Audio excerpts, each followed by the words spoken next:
Hi, and welcome to the Bear Brigade. I'm your host, Karn. I have Pike, Blaise, and AJ. In that order, going from my right to left, or however it may view to you later on throughout the show. Or if someone ducks in and out due to technical difficulties, which I'm sure we'll have a few. These Google Hangouts don't usually happen without one or two. I tried to start the show a minute ago. Pike was late, and I'm very, very tired. So I made a massive screw up, and I said screw it, and I'm stopping the thing to restart the broadcast, and it's not working that way, so I had to close it out, start a new one. I'm sorry for the late start. I'm sorry for all the technical difficulties. I'm going to share the links out. Here's to the YouTube page, Blaise, for people who are watching on YouTube. And I think I'm supposed to hand out the event page, but I hope this doesn't come into here. If it does, I apologize. It should be just to show so people can watch this show. So there's two links there, one to YouTube and one to Google Events. Blaise is going to start sending that out. It should be on my Twitter feed automatically.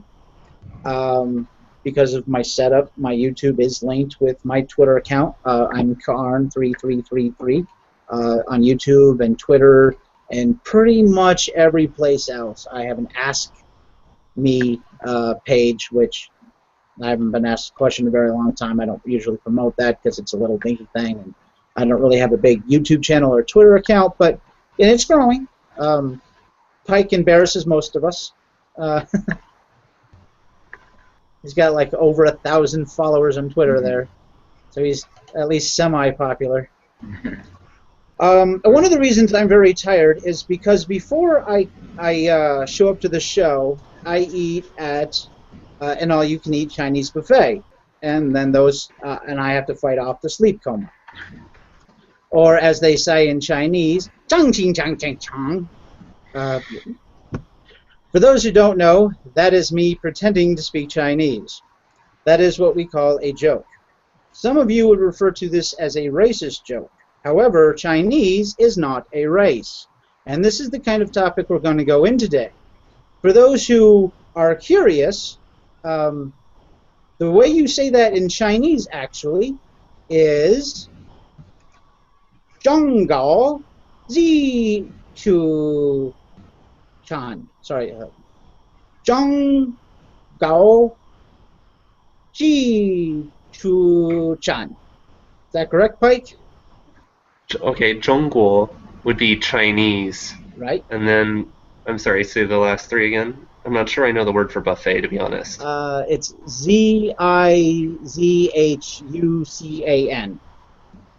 自转.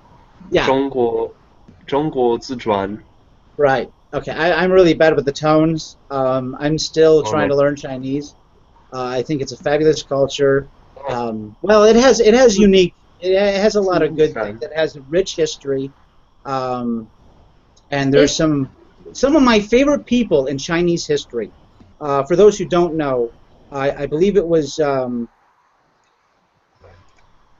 Gao dynasty. I'm horrible with names.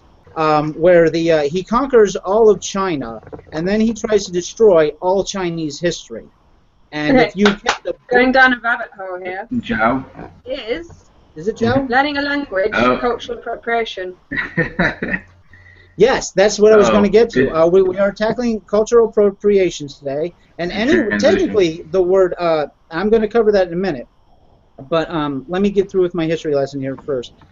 If you had any works of art prior to him conquering all of China, you were executed. So there was a lot of scribes who risked their lives to save ancient Chinese text, and those people are fucking heroes. Heroes to the fucking max. I put them right on par with fucking astronauts. You risked your life, right, for your country, your culture, your people, and your ancestry. And astronauts risk their lives every fucking day in order to do, to push the boundaries of human existence. And I thought that was fucking awesome. That's rather different from this burning of the books, and someone had their painting burnt. I mean, I can't imagine someone spending so much time and effort pouring their heart and soul into something just to have someone burn it for reasons. I don't Sometimes even know why.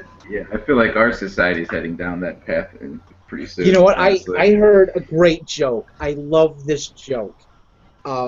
This was on Twitter earlier, and someone said that their friend had a copy of the Quran on DVD, and he said, "Can you burn it for me?" I dig it. I like that. That was funny too. Now, I think the Holy Bible is horrible. Mm-hmm. Can you guys see me? What the hell's... Yeah, I can see you. Okay. Bold statement. I think the Holy Bible is a horrible, like, there's lots of horrible things that people do. There's justification. I have a Bible verse I can show you where you can literally sell your daughter as a sex slave to get yourself out of debt. I think that's repulsive as hell, right? One thing... But I would never burn the Bible. I would never tear it up. It is still sacred simply because it is a book. Books and writing and knowledge, these things are all sacred. You know, artwork. Even the stupid feminist who's standing on two ladders dropping paint eggs from her vagina onto a canvas in public, calling that art, it's still sacred. I think it's stupid. I might even say that it's not art, but she considers it art. I think it's just stupid crap, right? But it's still sacred because it's still someone trying to create something, to express ideas, emotions, concepts, convey, thought, convey our existence to one another, and in all sorts of different mediums. So although I think that's silly and stupid to draw paint eggs from your vagina while you're standing there naked, it's not real art. Or covering yourself on paint and then dropping naked onto a canvas, I don't consider that real art. There's for those who watch Hulu, there's that guy who can talk to ghosts, right? It's a Hulu original. What's Hulu? Is that a channel? No, I do Netflix. I don't do that. I don't have Hulu, unfortunately. Well, Hulu's free. It's free on Blaise Hulu. might not even know because it's Hulu and Netflix. Do they have the UK? They probably do, right? That's the question. Yeah. I don't watch. I watch YouTube, and that's it, really. We live stream. We stream a couple of things. I don't know if Netflix is an American specific. Yeah, there's a Netflix in the UK. Yeah, Netflix. But Hulu, I'm not sure. Yeah. Now, whether relatively new. Now, there's a lot of content that they can't upload, right? For Hulu and Netflix due to copyright laws, right? Right. But they still exist in them. But like how they exist is very limited. It's all kind of fuzzy. It really depends on where you live and everything else. And TV popular. Where's the originals? If I may, on topic, anyways, because I think you raised a good point, Karn. Well, everyone did. I agree with you, Anuj, that I think our culture, not just in the U.S. but in a lot of democracies, is heading in this direction really fast. Yeah. And it kind of bothers me that at least in our country. I'm in Taiwan, but America's still my country.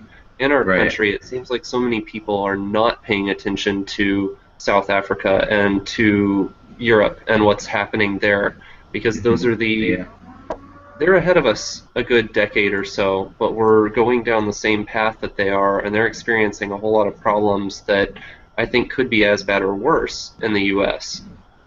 Yeah, exactly. Like, for example, I mean, we're already starting with the careful what words you say, how to address a trans person, that you can't use this word, you can't use that word. You go on Twitter and they're already censoring free speech. They're look who, I think there's the triggering council hashtag. They've done a lot of and people have pointed this out where they've not censored, but they've I know you talk about Nero, Milo Yiannopoulos. Yeah. They took away the verification of his account, even though he's a pretty well-known figure, and I've seen people that are less well-known figures have verified accounts, and they took away the verification of his account, basically simply because he has certain views that they don't agree with at Twitter. So we're starting to come down this path where you censor free speech, no matter what the speech is. It can be kind of provocative speech, but let me clarify something right there on that topic. Now, they took away his verification to punish him, but he doesn't really care because everybody knows who the fuck he is. Everybody knows his account, whether it's verified or not. But it's still an example of them trying to punish him because they didn't like a tweet. There's Richard Dawkins, who his invite was removed because he favorited something he thought was funny. Right? They did reinstate and on our college campuses, they did re-invite him. Oh, they did re-invite him? To their credit. After he had a stroke, after they had a stroke, they were like, oh, you know what, okay, maybe, you know, like, we'll cut. How old is Dawkins now? Like, he's in his late 60s or something? He's much younger than the Amazing Randy. Amazing Randy's still kicking around, you know, not very quickly, but he's doing it. Yeah. I would like to say with the Milo thing, though, even Milo doesn't know exactly why they removed the verification. They were never open and honest. They never really justified it. Yeah, they didn't just did. And there's what annoys me is, they have every right to treat people. There's no appeals process. Right. And I think that's what would annoy me the most, is that they can do that if they like, but they need, in my opinion, you should be honest and open about why, be very precise about what can and cannot be said, and then have an appeals process. So that there was one person, I believe, who made a joke to a friend, and there was no malicious act at all, and they did something to them. So you should be able to. It was you're talking about they were at a science conference, right? And one scientist said to his other scientist, they made a joke about dongles because it's a funny word, and some uber feminist right behind them was like, "Oh my God, you said dongles! I can't believe that!" And then they told. He took it as a sex joke, and it wasn't. And he wasn't a scientist. I think he was just. He was just it was there. Kind of intended to be like, "Oh, dongles," kind of sounds like it could be something else, but. She took it, and the thing is that the joke wasn't even A, intended for her, but B, that person has a right to make a joke just in a public place. That it wasn't even an inappropriate joke, really. So, and he lost his job. Well, the big problem there, and I don't mean to cut you off again, but the big problem was that she didn't go through the proper channels, right? She just took a picture of him, and then she tried to embarrass him. She tried to get him fired. She tried to say, "Oh, I'm being harassed at this tech conference. I'm a frail woman." Instead of going to one of the security guards saying, "Hey, I'm uncomfortable with this joke.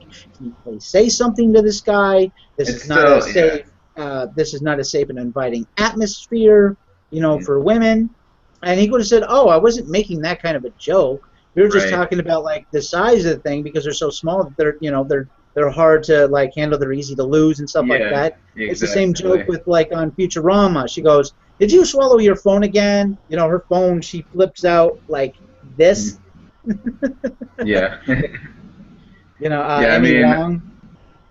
Yeah, she easily could have just went to them and said, "Hey, I find that joke to be inappropriate. There's people here who might not." I mean, that still to me is like, I would have, if someone came up to me and said that after I made that joke, I would just been like, "All right, see you later." I mean, because it's so you're offended. It's the point where so you're offended. You have the right to be offended. I don't care. You can go do that. Because we're heading down that path, like I was saying earlier, where you can't say what you want to say. You have to be careful about what you want to say. And actually, that's kind of the appeal of Donald Trump as a candidate, because he says what he wants to say. And the thing is, people are looking for that. They're rebelling from this PC SJW culture, and he's like their symbol of that. If I may, because this is something I do care about. In watching this election, I've felt I didn't vote the first election that was available for me to vote because I honestly didn't feel like I was educated enough on the candidates and the issues to make an informed vote, and I just felt like voting at all would be irresponsible. But I committed at that point that I was like, you know what, I can't continue to use that as a cop-out. So if I'm not going to vote this election, I definitely need to vote next election. And this election has been really intense, so I've been feeling like educating myself more on U.S. history over the past 50 years. And Trump as a candidate, like, we have a candidate who's obviously a nationalist running against a socialist, so we've got some serious Hitler Nazi themes going on, and it's no surprise that you have both parties calling the opposite, the worst of the worst, the un-American. Yeah. But Trump is wait. Who are you saying is a socialist? Well, Bernie. Okay. Well, he hasn't won officially yet. Hillary's still in the running, and I think he's even ahead of her in most of the delegates. And she's definitely a capitalist. Absolutely. I would say. Right, but you do have Bernie motivating a lot of people. So right now, even if Hillary's running as a capitalist, you still have this big sect of Bernie supporters that are going somewhere. So, well, the point I wanted to make is that you pointed out that Trump really represents this anti-PC thing, right? And he does what Bernie represents. He isn't anti-PC, but he is anti, like, he tries to be anti. What am I looking for? Anti-Wall Street. But on top of that, because of how slanted the media is in Hillary's favor, he's also fairly anti-capitalist by nature of being a socialist. Yeah. Oh, yeah. And he ends up being pretty anti-media. And so I kind of hope that American Bernie supporters and American Trump supporters recognize that they do at least have this in common, that the candidates that they support are... that they have a lot of things, and exactly. Unfortunately, it's like the opposite's happening, because I don't know if you knew about this, but I guess yesterday a bunch of Bernie supporters and Black Lives Matter went to a Trump rally, and I guess they couldn't contain themselves, and both sides broke out in fights, and it's just like, I don't know. I mean, they do both have this sense of corrupt media. Wait, did you say Bernie supporters and Black Lives Matter supporters? Yes. Yeah. Supposedly who was Trump. Yeah, the Trump supporters and the Black Lives Matter supporters got into a fight because the Black Lives Matter support Bernie. I think AJ means the two of them together against the Trump rally visitors. Oh, okay, all right. Yeah. So what happened was they disguised themselves as like Trump supporters, and they went into the rally, and then they started protesting, and then just everything just got really out of hand at that point. Yeah, someone got sucker punched. Yeah, well, I think more than somebody. It became like a lot of people were fighting and stuff like that. Okay, that might have been two stories that were one. Yeah, there's two different. You're thinking of a different story. I know which one you're thinking of. Okay. But there was another one yesterday, actually. Didn't Bernie Sanders the other day claim that white people couldn't be poor? Yeah. Actually, before you get into all that, I did tell someone that I was going to cover all three things. Since this is an egalitarian show. I'm going to now point out, I wanted to do this much later. I wanted to plug something else in before we got to all this, but since we're on this topic now, I might as well deal with it now. I'm about to go through all the unequal shit that the three main politicians right now have said, and I'm going to start with Bernie. Bernie actually did, as Blaise was about to say, he came out and he said, white people can't be poor, and they don't know what it's like to grow up in the ghetto, and we're going to defeat racism. He says something extremely racist, and then a second and a half later says we're going to end racism. Bernie, you're full of shit, and you're stupid as fuck. Okay? Because I've been poor, and I've lived in the fucking ghetto. So either I don't exist, or he doesn't know what the fuck he's talking about. Is he like trying to fight fire with fire? No, he's trying to fight fire by throwing gasoline on. What he's essentially trying to do He's trying to throw water on a grease fire. That's what he's doing. He's essentially... Yeah. Mm-hmm. He's trying to pull the black vote from Hillary. Hillary. Trying to do, in my opinion, is trying to pull the black vote by saying they're trying to, like, it's a one-upsmanship at this point. He's trying to say the most appeasing thing that he can to the Black Lives Matter group, because that's like the active group for black people right now. And I mean, they're black racist people. They're a pretty lunatic group at this point now. They've kind of gone overboard. I was with them at first about their issues, but now they've just completely lost me, honestly. Oh, I'm still on the cops. I'm still on the cops have been murdering a lot of black people, but they've also been doing it to a lot of white people. So I started hashtagging, all lives matter, right? It could have been Black lives matter, and they're like, it could have been a police brutality issue, but then they turned it into I love how they make. They could have turned it. I mean, they could have turned it into a police brutality issue, but they didn't. Which it should be, because if you go on YouTube, you see just as many white people getting fucked over by the police, being beaten, being pulled over for no goddamn reason. The white woman who was arrested, and no crime had been committed, and died in the jail, right? Mm-hmm. I believe she was a white woman. Yeah. I don't think she was black. I saw on Twitter someone put all these black people on one side, all these white people on the other. I believe I mentioned this last show, and all these black people were, killed in the media, or they were shown in the media being killed by police officers, nastily brutalized. And then there was a list of white people who you didn't see in the media, but they had pictures of them being brutalized and murdered by the police. So it's really the problem is too the group is being counterintuitive. They're not really, they're not dispelling like the stereotype of angry black person. They're actually like perpetuating it, and it's becoming kind of an issue with their movement.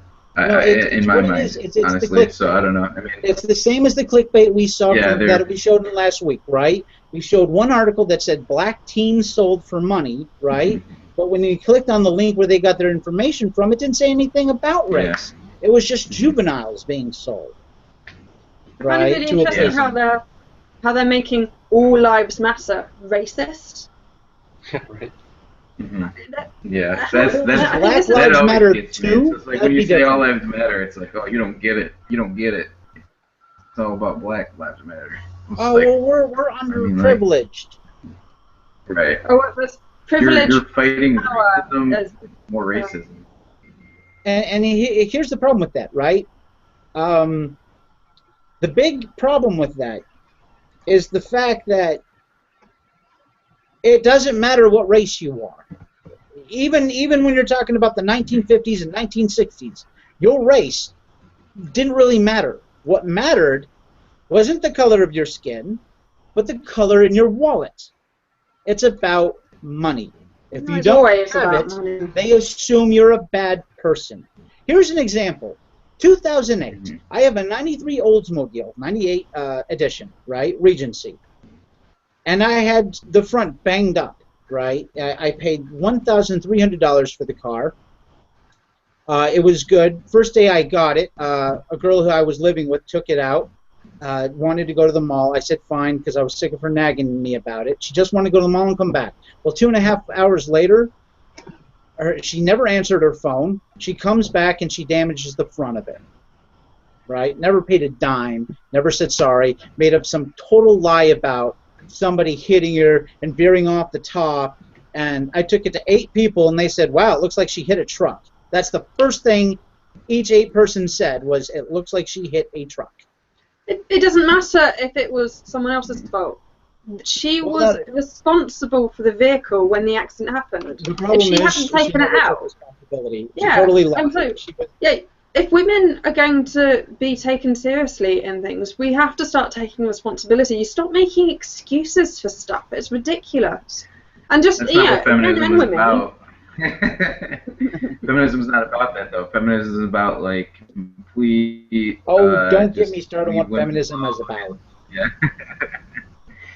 But anyways, so because there's damage to it, every time I went to work, right? I work third shift.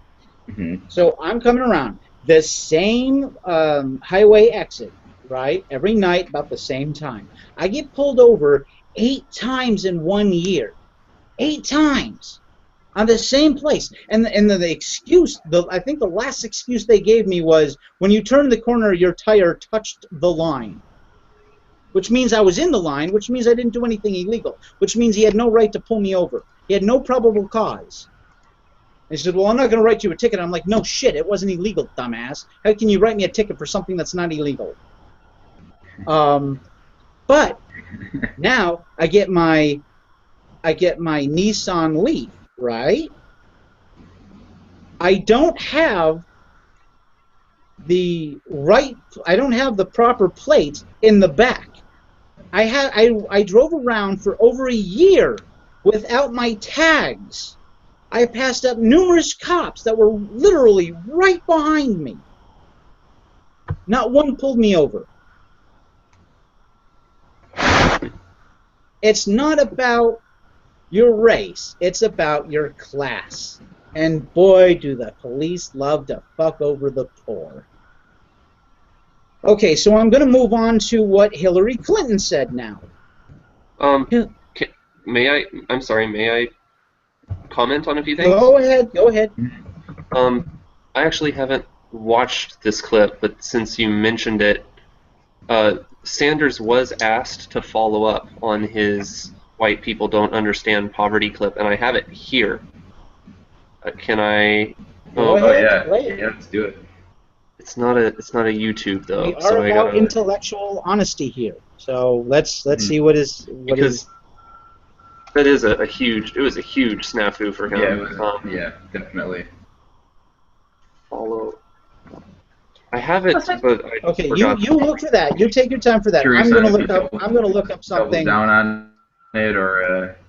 It's one thing if he said something and he apologized afterwards and he retracted it. I mean, we are all human. We are all fallible, and I think I would feel okay. It was in the debate. Yeah, it was in the debate, and it's possible he just misspoke.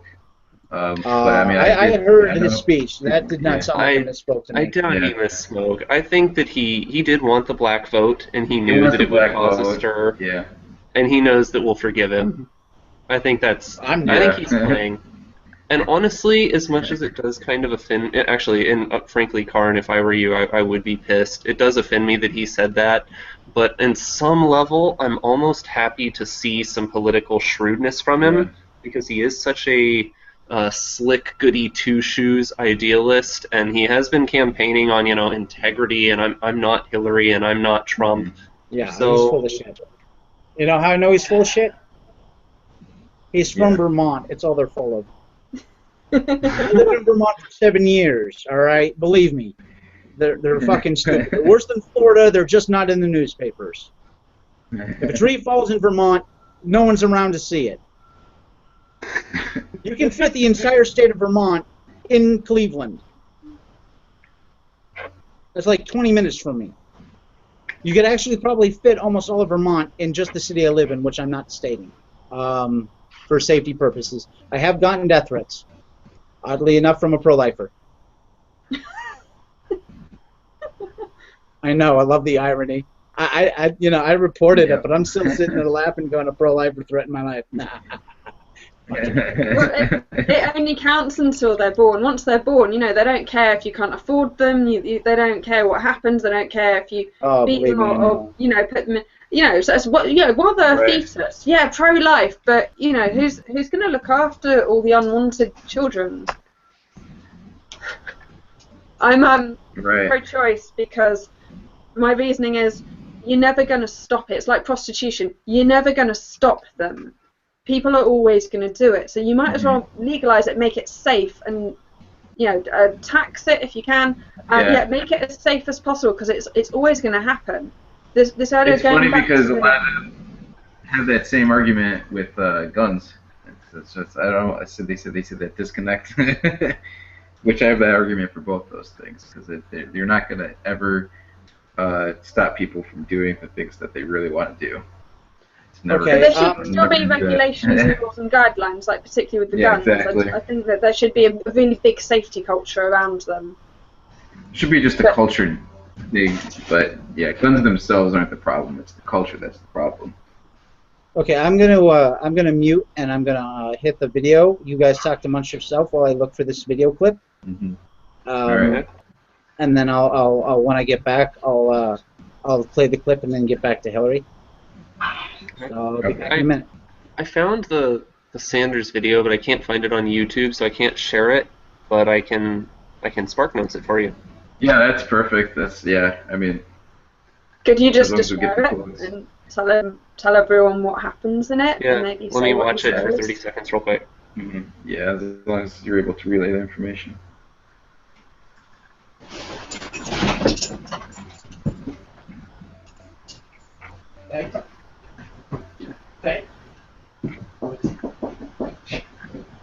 Wait. So right now he's kind of grandstanding, saying that no one else talks about poverty as much as he does, and that poverty is really serious in America, and there are 47 million people living under the poverty line, and it's more serious than either a bunch of countries or all countries. Okay, what I meant by that.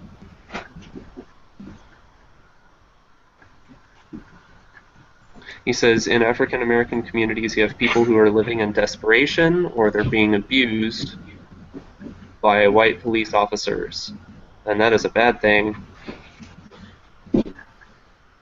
And that's why I want to reform a broken criminal justice system. But I do know about white poverty. It exists in my state. It exists all over this country. In the richest country in the history of the world, we have more income and wealth inequality than any other country. We have too many people living in poverty. We've got to change our national priorities. We've got to deal with that issue. Okay, which is, that's standard Bernie. I still think it is it's pretty standard Bernie. It sounded kind of like you were digging a little bit deeper there for a moment. Yeah, it kind of almost sounded like he was doubling down a little bit. Yeah, honestly, I think this is like one of those classic SJW arguments of like, oh, if you're this race or if you're this gender, you can be like, things can happen against you, but you don't really know. And then he's also playing up the idea that white cops are like murdering black people. Yeah. When in reality, it happens to all races of people, and we're only focusing on if it happens to white cops with black people right now. So, and he's just kind of perpetuating that, honestly. It says something about our culture that any politician would think it would be a good idea politically to say that a certain race of people can't experience poverty. It's kind of a red flag, culturally speaking. I think it is, but the thing is, like, he gets applauded for that. That was like actually with a lot of, I still call myself a liberal, but when I see this kind of stuff, I'm like, I don't know. I starting to kind of like. I hear you. Balance my own identity in that, because, yeah, like you're saying, he gets applauded for every time you say, oh, something this, white people that, black people this, black people that, and you're doing more to divide the races and cause division and animosity towards each other than there was before, Do I click those? Are we clicking or are we clapping? I agree. That it's perpetuating the races. It's making racism worse. Yeah. And by hyper-focusing on sexism and racism and making that more important than ability and your qualifications and how much time and effort you put into things, you're making it worse. Yeah. I'm sorry, but really quickly, because I didn't finish my earlier statement about studying history in anticipation of this election. I looked back at the Nixon administration and JFK, and holy cow! So like, Clinton really likes Henry Kissinger, who was, I don't want to misstate the name of office he was in, but he was National Security Advisor, I think, to Nixon. He might have been. Kissinger's done a couple different things. He was in a different cabinet. I believe he was Secretary of State at one point. But yeah, National Security Advisor for Nixon. Yeah, he was both, I think. But like he and Nixon, like I knew that he was bad, you know, like you hear about Nixon and he's the first president to be impeached, but I realized I'd never actually sat down and watched like a 2-hour documentary or read a biography on him. And so I did, and like holy cow, I had no idea how corrupt he was. He sent the entire government after journalists. He had this really aggressive promoting kind of hostility. He played all these political games. And in a lot of ways, Trump speaks the way that Nixon did behind closed doors. Like a lot of the comments he made that got revealed in Watergate were super sexist, super hostile, just complete contempt. And Trump just does it openly. And you've got Clinton kind of supports people who were involved in the Nixon conspiracy days, and she was involved in the impeachment process of Nixon. And then you've got Trump, who acts like this polarizing, kind of totalitarian, divisive guy. And then you've got Bernie, and Bernie is kind of like the golden boy. He's not the corporate puppet that Clinton is, and he's not this obviously inflammatory, objectionable character that Trump is. But he's not JFK, and the thing that's missing from the message of all of these candidates is JFK's classic, ask not what the government will do for you, ask what you can do for the country. No one's talking like that, and Sanders definitely isn't. He's like, the government's going to take care of everything. And there's I don't really know much about their actual policies. Like, what are they promising people? Well, I honestly, Clinton's not really promising people anything. Clinton's like, me, my vagina! But I put a vagina in office. That's what Clinton's promising people. Yeah, that's what I was going to get to. Yeah, Bernie's promising people a lot of $15 an hour minimum wage, which economically can't happen right now. But he wants to raise minimum wage. He wants free college, maternity leave for women, maternity leave, not paternity leave. To be fair, actually, my analysis of the wage gap, that would make a difference. They both talk about, He talks about the wage gap a lot. About the wage gap a lot. Actually, I want to say this. I had a moment in my class that made me really super proud. So I have an urban studies class, and my professor was talking about discrimination against blah, blah, blah, blah, blah. And he talked about gender spaces, and he said women still make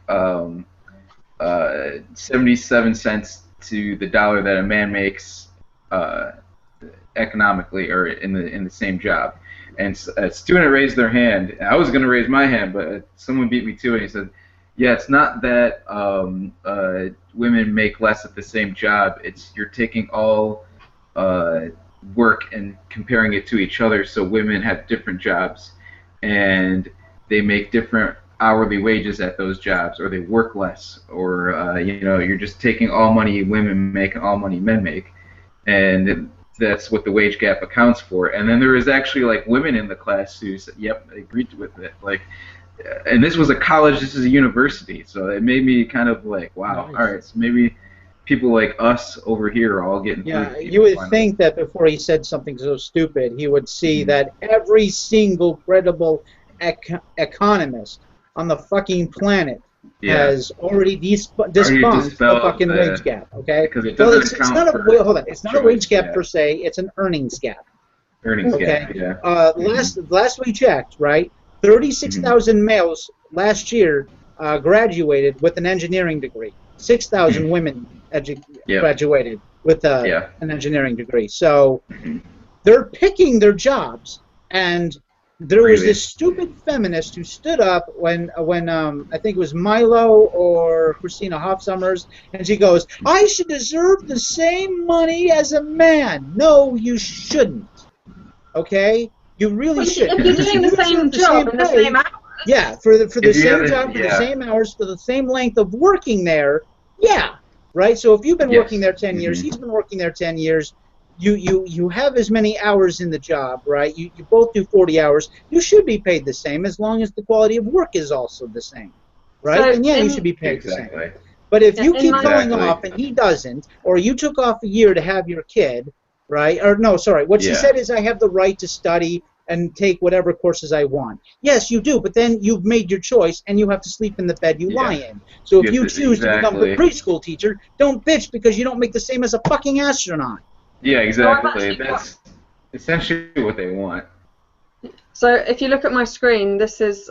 Tell me there you if go. it's backwards, because sometimes. it No, does it's that. just faded. No, it's Yeah. So this correct. is the summary of the wage gap analysis. I did a series on this and I looked into it. And this is the UK gender wage gap in 2013 from, as you can see, 3 official sources from the government, where it highlights men work 10% more hours than women on average. That's Oh, another look, factor. the UK Yeah. full-time wage gap is 10%. Ooh. So Wow. if in the UK they What a shock. normalised it for hours worked, you would get rid of the wage gap like that, just overnight, gone. Yep. Yeah, So, exactly. so a lot of nurses, right? Because I used to be a nursing major, and a lot of the nurses and people trying to be nurses, they're like, oh, even in women-dominated fields like nursing, men tend to do better. Like, yeah, you know why? Because there aren't that many men who are nurses. So what you're paying for is diversity. They're offering higher wages to get men in those positions so they can say, hey, look, we're diverse. The same thing happens when you go into teaching degrees, right? If a woman is teaching science, she's going to make more than if she was teaching English. If a man is teaching English, he's going to make more than if he was teaching math or science. That's the way it works.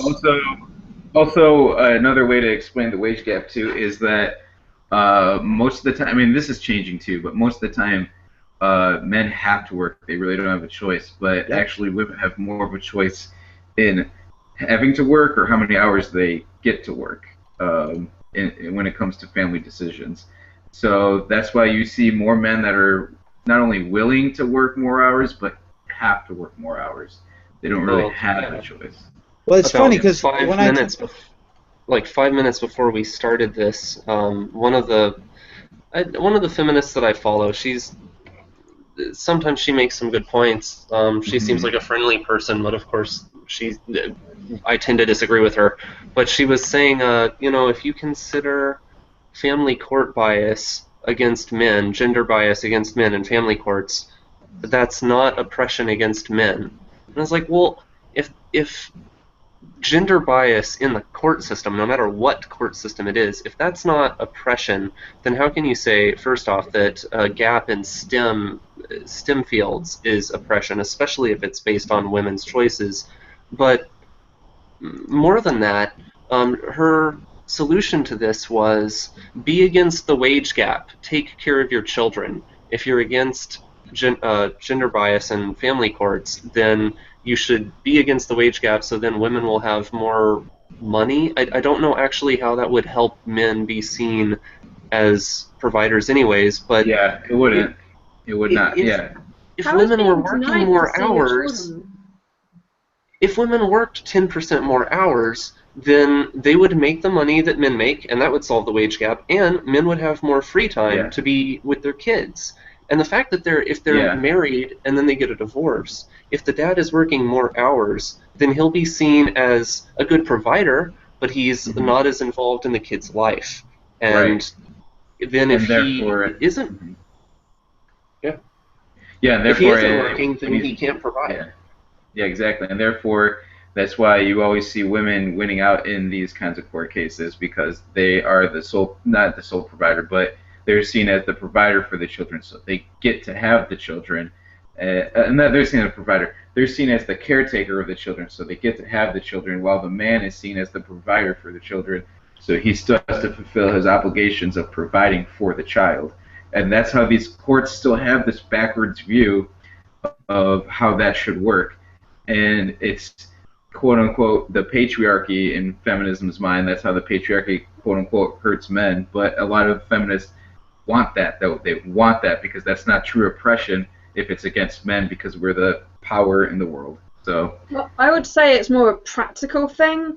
So if you give the child to the man, he then has to quit his job. So in my household, I'm the main provider, I'm the main breadwinner. My husband works 1 day a week, and I work full time. Right. And when we have kids, if you know it didn't work out, which I really hope that it never happens, but I physically couldn't quit my job and look after the kids. Who would provide for us? Because he doesn't work. He doesn't have the qualifications. He doesn't have the experience. He can't just walk into a job and be paid the same as me. So actually, in our situation, it would be the opposite round. He would have the kids because I'm the one with the career. Yeah, a lot of the things I've been reading is that a lot of males in the UK, they were so left behind because of the feminist wave, that because of this feminist philosophy of you got to teach girls, boys are overprivileged, so they don't need teaching anyway, that you have this entire generation of men who are incapable of getting work. It's not that they have lost limbs. It's that they don't have the education or the experience.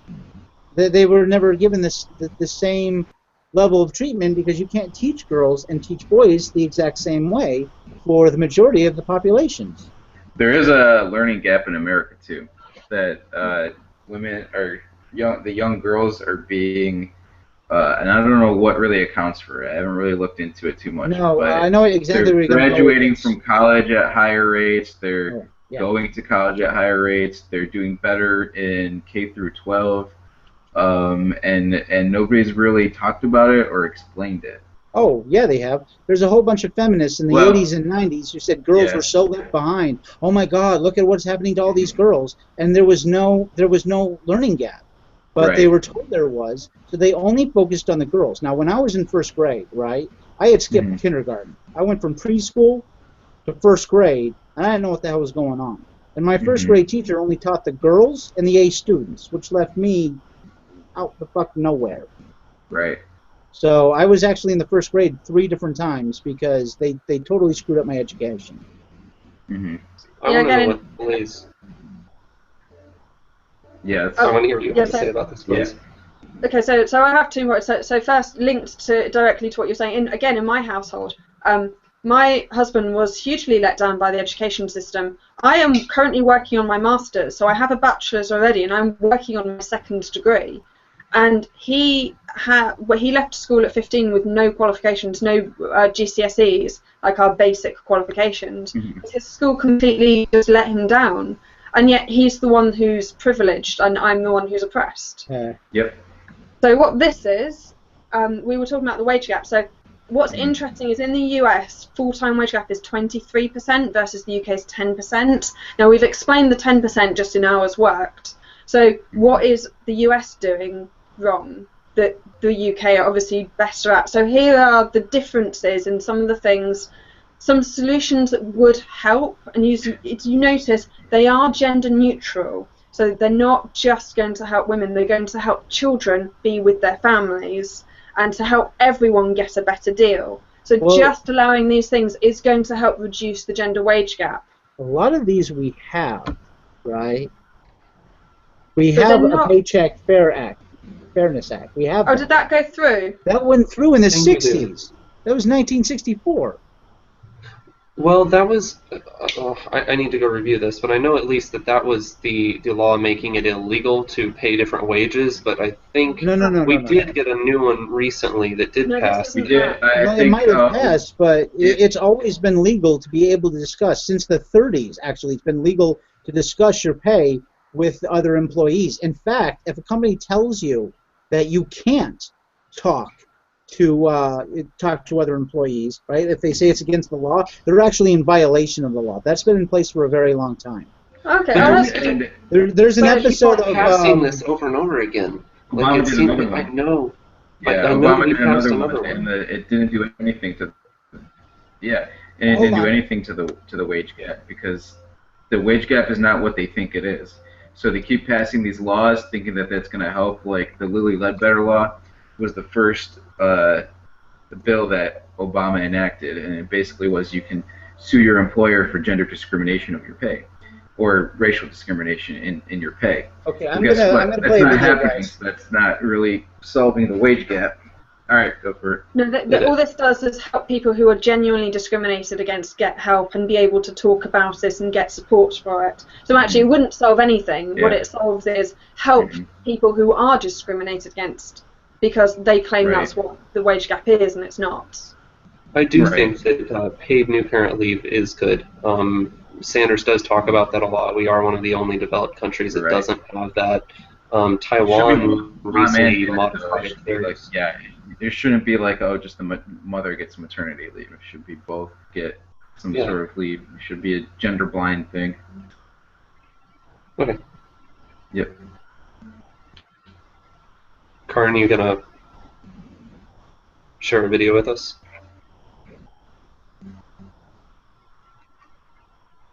Hey, AJ. Is he still there? Yep. All right. Those two are muted. All right, is it just me and you? Everyone's muted. They're muted. Okay.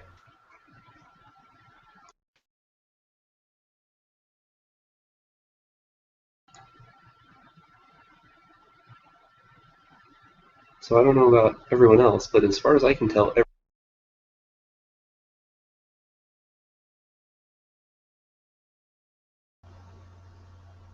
Okay.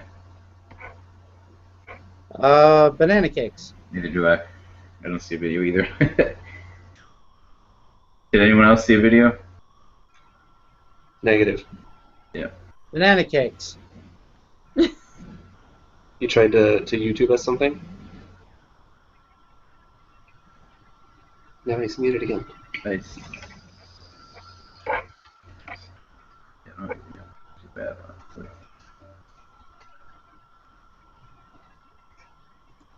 Banana cake. I didn't actually pause it there.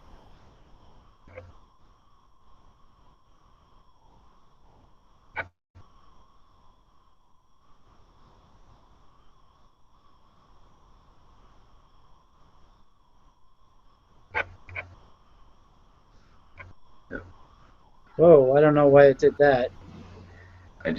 Alright, hold on.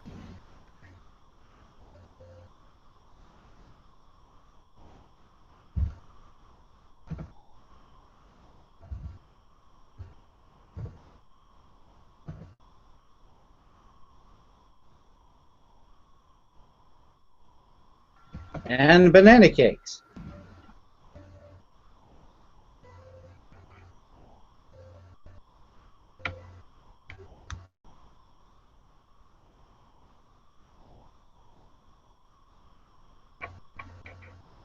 Okay, that could easily be due to economic factors, where people live, job opportunities, a lot of other things. I didn't hear or see a video, honestly.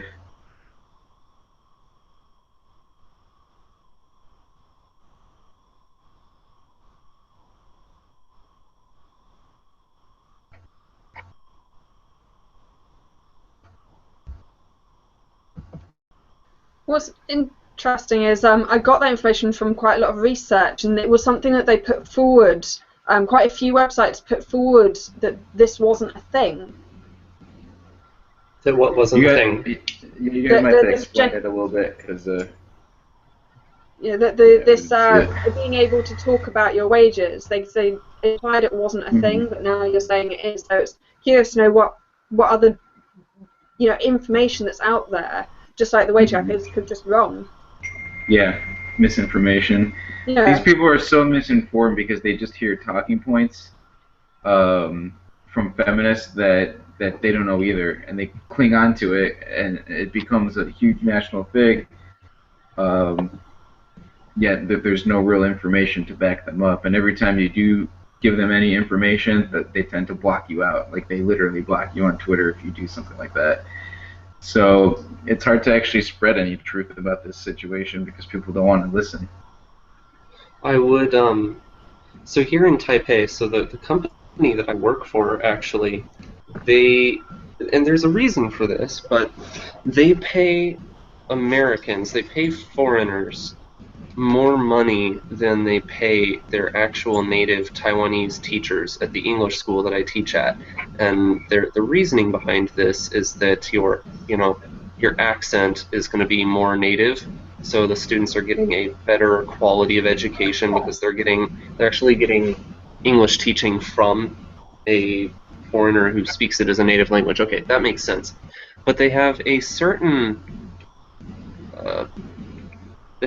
class that teaches grammar. It's pretty basic, and they have almost exclusively Taiwanese or Chinese teachers for those classes because the reasoning shifts towards them wanting to have a teacher who can speak Chinese to explain the grammar concepts in Chinese to more basic level students. But I got one of those classes, and I was the only foreigner in the whole company to teach one of these grammar classes at this one branch, and I had this kind of almost like a small, I don't know what to call them, I had a small following of students.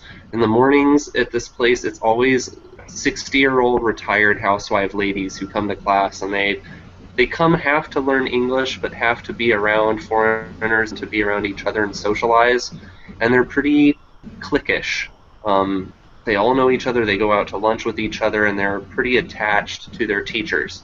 So, they teach, I get paid 500 NT, which is roughly $16 an hour, and the Taiwanese teachers get paid, I think, like 350. Yeah, it's pretty good, considering I sit in a room and just speak my language all day. Yeah.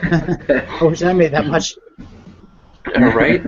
But then I tell him, if Bernie gets elected and he raises the minimum wage to 15, I can just quit and go work at McDonald's. Yeah, exactly, with no skills. Sure, it would be nice to make $15 an hour, but I don't think that increasing that wage is going to help me any, because we have a union contract and we only make so much. So I don't know exactly who that's going to influence, who that's going to help, or anything like that, right? But if let's say the typical guy at McDonald's makes 15 an hour, and I'm stuck making what I'm making, right? Then you're telling me that an unskilled worker should get paid more money than a skilled machinist. What the fuck is wrong with you? With a college degree, I think they'll assume that everyone will go in line and everyone will be paid more eventually, but there's certainly going to be a while where that's not going to happen. And yeah, you get to a point where there's no point. So. I'm sorry, all the prices are going to inflate due to that pay increase. So that is too much of an increase. Now, if you said you wanted to move it from 8 to 10, I'm fine with that. That makes sense to me. But all you're doing is screwing over the middle class again, as usual. Yeah, pretty much. I wanted to almost got to my point really quick. Because of the fact that they have to pay me more to teach this grammar class than a Taiwanese teacher, the company tried 3 or 4 times to take that class from me, and they would give me these really weird arbitrary reasons for it and say that a student complained, but I know that a student didn't complain because it's always the same 6 students, and I never get new students into that class. It's like it's a small branch with just these students that always come, and none of them expressed any complaints to me. So they try to take the class from me. Students complain, and so they keep having this. The management keeps having this back and forth fight with my students to switch me out, and it took me a while to catch on to or realize that it had nothing to do with my performance whatsoever. I felt like I was doing something wrong or I was being punished, and it took me a while to realize that no, they're trying to save money.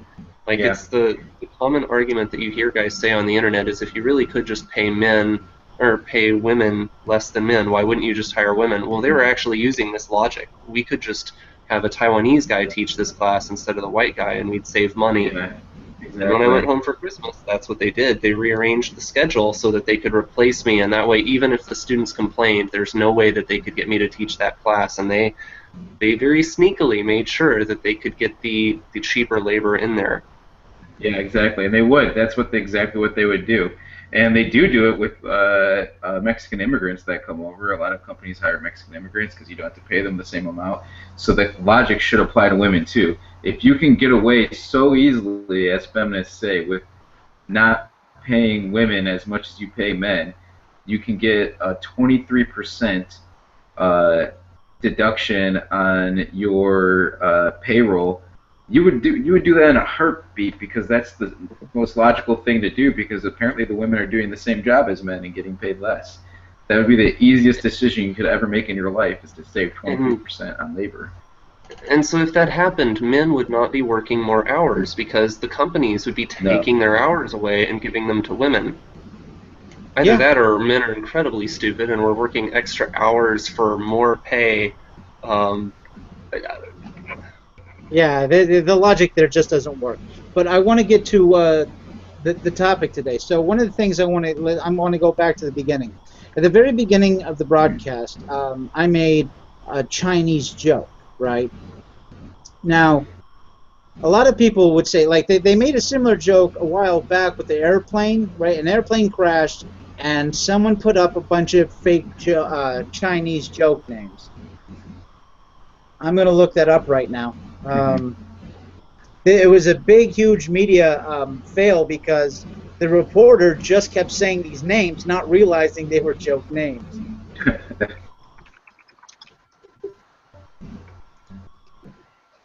Okay, so I'm going to cover some of these names. Yeah, as a matter of fact,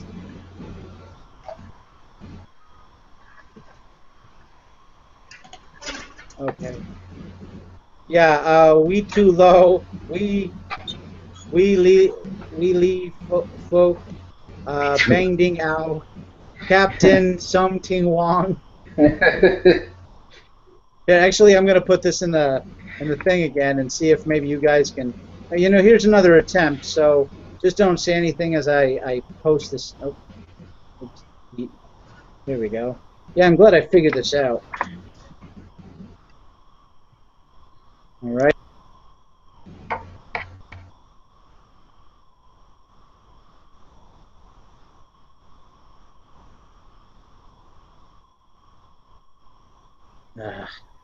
Hold on. It didn't go. I didn't copy it very well, I guess. Control C. Yay! Technical difficulties. Yep. Oh, it's in the playlist. I get it. I gotta close out the. I got overlapping bars here, so close out the Adam Ruins Anything. The episode of Adam Ruins Everything, they do mention the law somewhere in that video. I recommend it. All the clips are on YouTube. I highly recommend people going.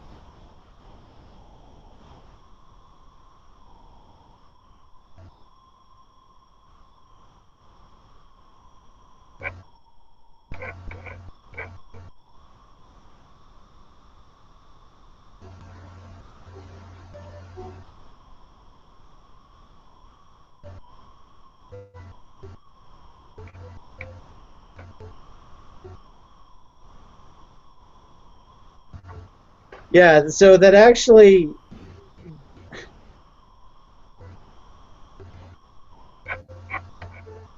that actually went on live air. How bad is that? I missed it. I was checking something else. Did you see that, Pike? Yeah, I did. Okay, because I saw you were mute, but passed when I closed. What was it? What did I miss?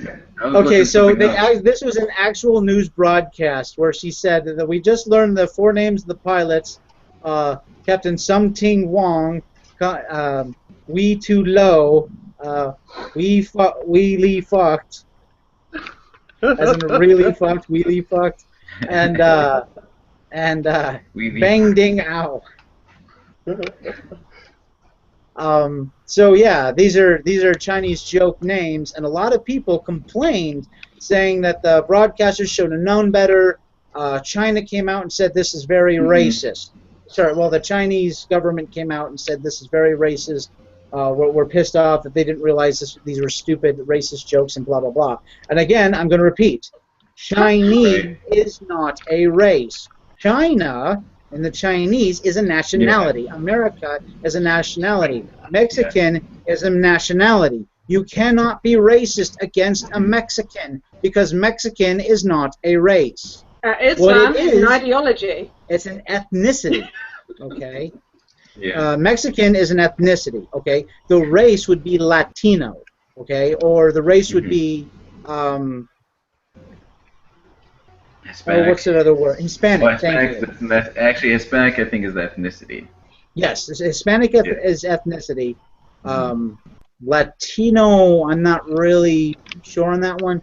But again, you cannot be like, we've seen this on Twitter and on YouTube and stuff, where people say like, oh, you're what you just said was racist against Muslims. You cannot be racist against a Muslim. Yeah. Any fucking race can be a goddamn Muslim. Okay. Yeah. And no one learned this more so than hold on, Malcolm X. No one learned this more than Malcolm X did. When he went to Mecca, he went, holy shit, there are white people with blonde hair, blue eyes that are fucking Muslim. Okay? And he learned that people from all over the fucking world were Muslim. Every fucking race. Being black had nothing to do with being Islamic. Right? Yeah. The two were completely separate.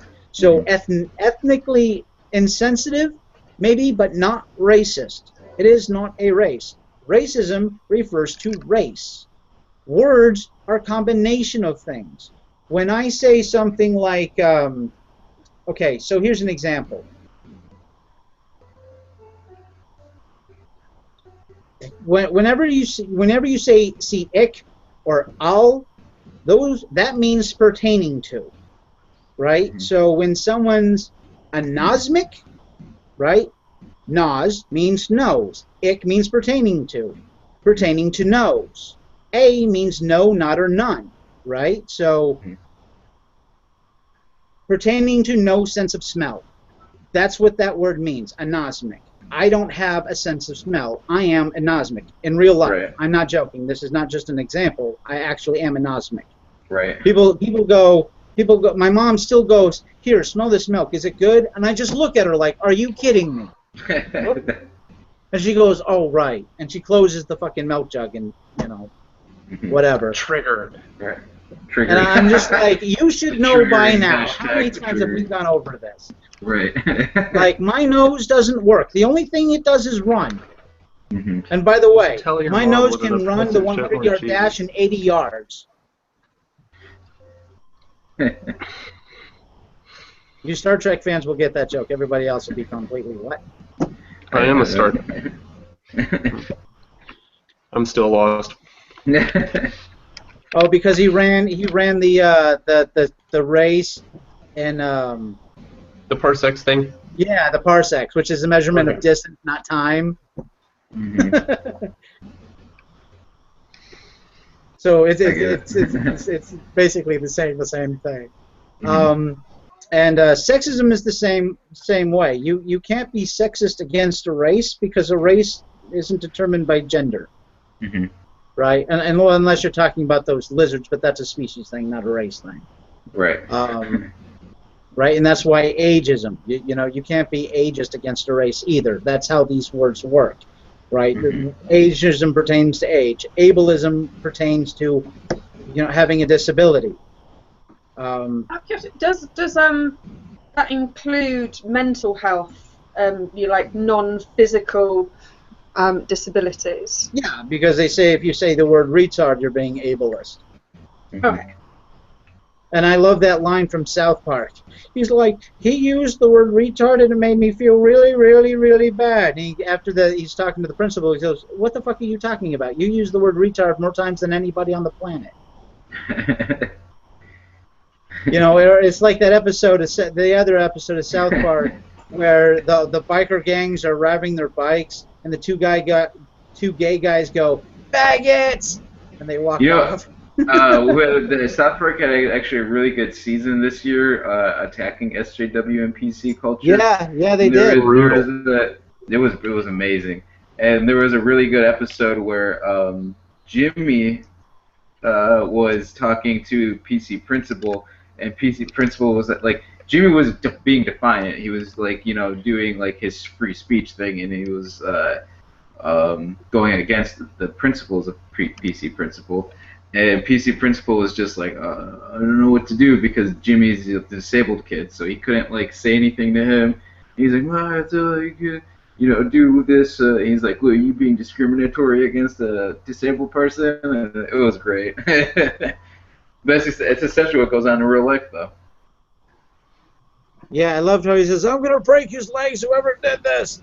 And he like, PC principal, you want to break Jimmy's legs? Yeah. He's like, no, but you just said I make one microaggression. And my And I favorite love part that, was 'cause- when Jimmy was like throwing out the newspapers, and he throws one to PC Principal's house. Yeah. He's like, "Book yourself."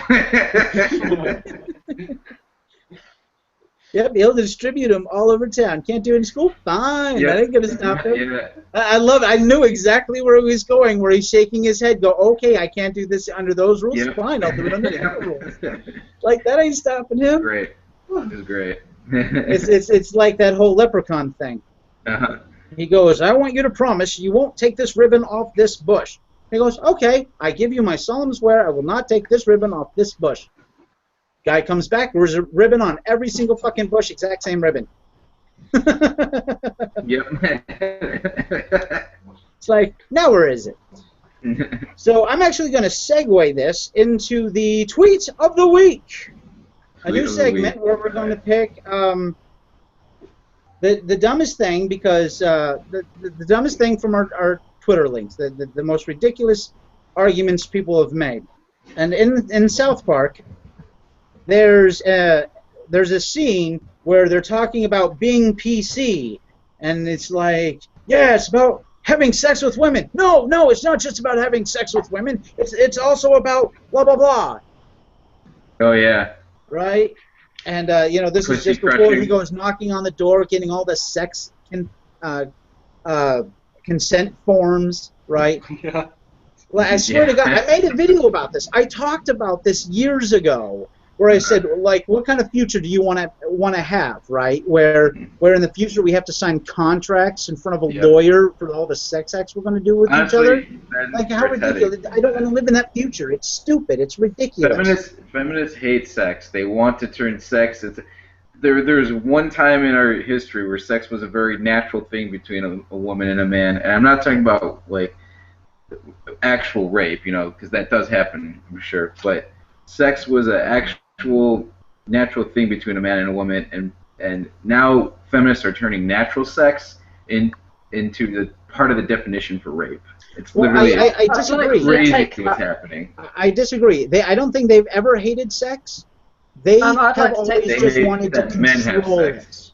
They wanted to control who has it, who doesn't, who's allowed to, when is it rape, right? Because look at India. Right? Mm-hmm. If a man and a woman have sex, right, and the guy doesn't want to have a relationship with that woman, she can go to the courts and say, he raped me. Yeah. And they say, look, you can marry her or go to prison. From one night stand. That's when you lie about what your name is. Right. So I would like to say, so leading on from the tweet of the week. Well, hold on, I haven't done my tweet of the week yet. Mm-hmm. Well, okay. Mine links on because it's linked to this comment about that feminism is against sexism, against sex. And I'd say no. Okay, I'll let you go first then. There is a specific form of feminism. So hopefully you can see my wondrous. This was released this week. This is the latest article. This is the image from the latest article from the Egalitarian Feminism website, which you should be able to see behind me normally. So actually, specifically sex-negative feminists tend to be radical feminists, which, as you can see, is part of the second wave. But look at all these other types of feminism. So there's well, you can't really say all feminists, because it's like saying all Christianity. There's Westboro Baptist Church. You've got the ones who follow Catholicism, who follow the Pope. You've got the Protestants. You've got hundreds of different types. They're all the same thing. They all believe in Jesus Christ through the Bible, but they interpret that differently. And this is the same with feminism. It's an ideology, and they each have different dogma, and they each have different ideas. So the reason this links onto the tweet of the week is because I released this, and I had a feminist who claims to have been studying feminism for the last 10 years, claims that waves don't exist.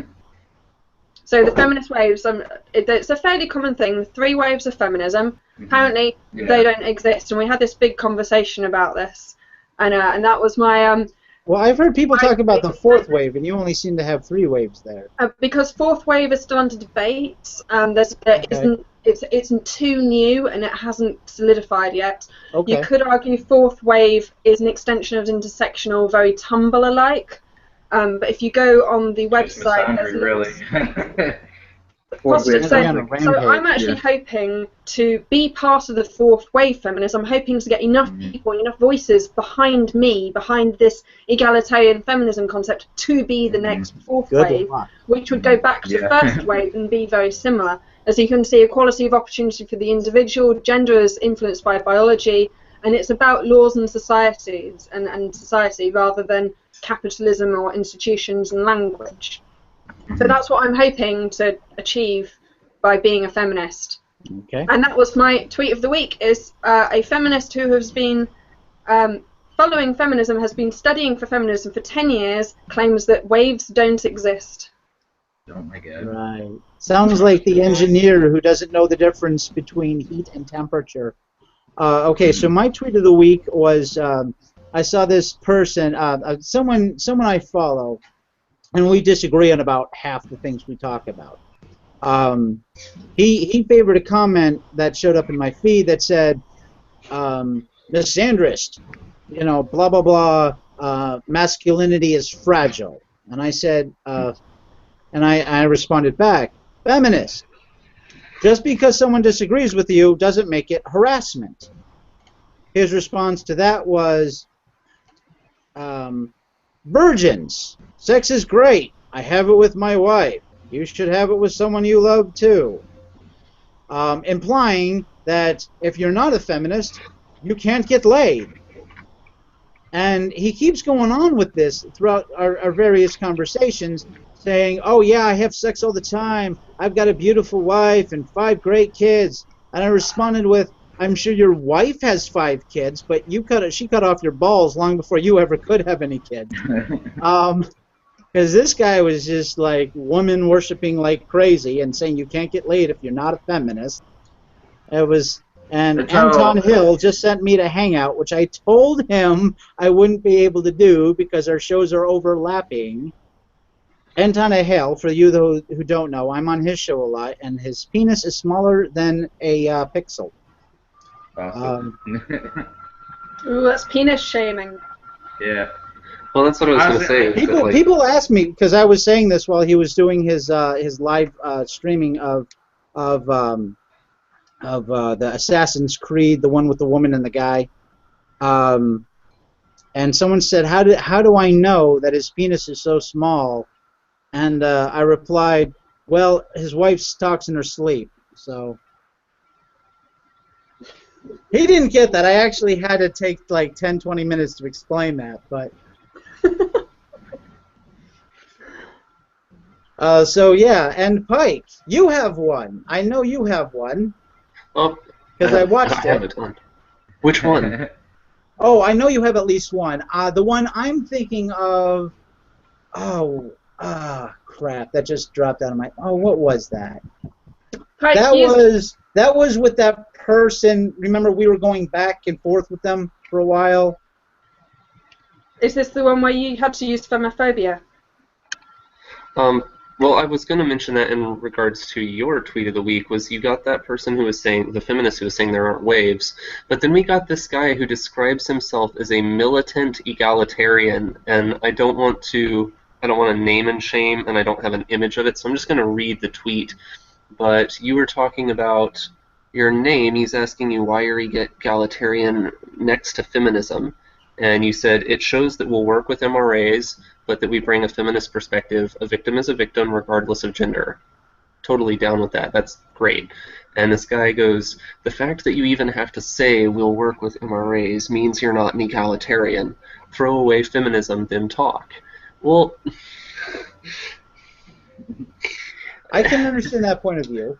He, when I talked to him further about this, he goes, so you think that, I told him, quit, you shouldn't be this way, or at least, urged him not to be this way, because egalitarian doesn't have to be, it is its own movement, but a lot of people have been saying, well, I'm a feminist, but I'm also an MRA.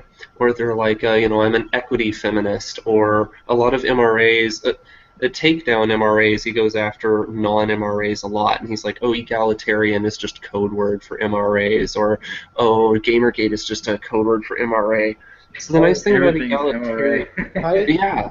Pike, you have a much better tweet of the week than that. Something far more ridiculously stupid. And here's your clue. I'll Google it, but you have to pay me $75 an hour. Yeah, you're right. So go cover that one. Cover that one. Okay. 'Cause that was phenomenally more stupid. I see that one a lot, though. That's becoming a running theme amongst some people. Well, that all starts with the give your money to women hashtag and that cabal of feminists. And that's something... So I got into a big fight with... again, I don't want to name and shame. I got into a big fight with who I thought was a egalitarian-leaning feminist, but clearly is not. A proud, very open radical feminist. And she was talking... We got along fine until she created a thread and demanded that all of the MRAs that follow her read it. And the thread is in defense of radical feminism. And there's this moment of mere self-awareness there, where the person making the thread, they show patriarchy and the definition of radical feminism, and it says radical feminists believe in a patriarchy and systems of privilege for different groups and focuses on class oppression and fighting that. And she's like, see, radical feminism isn't that bad. It's basically what we already believe. And I'm like, oh, let me stop you right there. You're right. It is basically what most feminists believe these days, but it's still radical feminism. You missed the part where like what used to be radical feminism has now become mainstream, and you haven't realized, yes, you still are radicals. It's just that there's more of you now. It's like ISIS grew and became mainstream. That doesn't make them not radical compared to the other brands and versions of Islam. I'd also like to point out that the radical feminists specifically define patriarchy differently from the dictionary definition. So their definition is that patriarchy is the purposeful, designed oppression of women, not just a biological or an evolved thing where men happen to have more wealth and power and stuff because they earn it. So sorry. What a lot of feminists I talk to don't get, and the ones that are quote-unquote reasonable ones, they say, it's just a different faction of feminism, don't listen to those radicals, they're not real feminists. What they kind of don't get is that is mainstream feminism, and your version of feminism is actually the hidden under the rug version. Like, you're the not mainstream version of feminism. It is a version of feminism because feminism is not defined. It's a feminism version. Is I'm saying it's a version, but... Yeah, it's the equality of men and women. How do you define equality? And then, again, like I said earlier, it's about Christianity.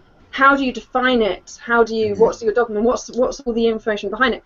Unfortunately, radical and intersectional feminism is as legitimate as libertarian and liberal feminism.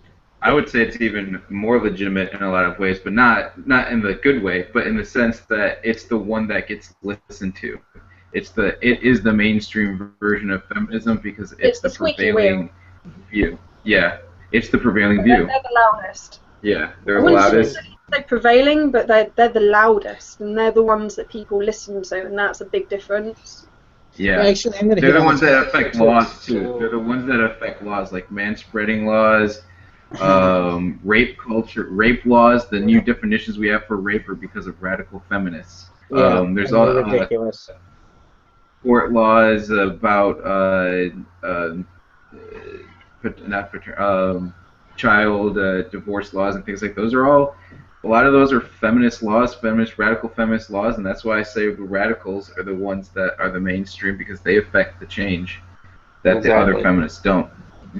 But so to other forms of feminism, they make things like getting the vote for women and things. There has been other positive change that feminists have done. Right. In the past. I would disagree that those are. I'm talking today in this present. That's the situation right now.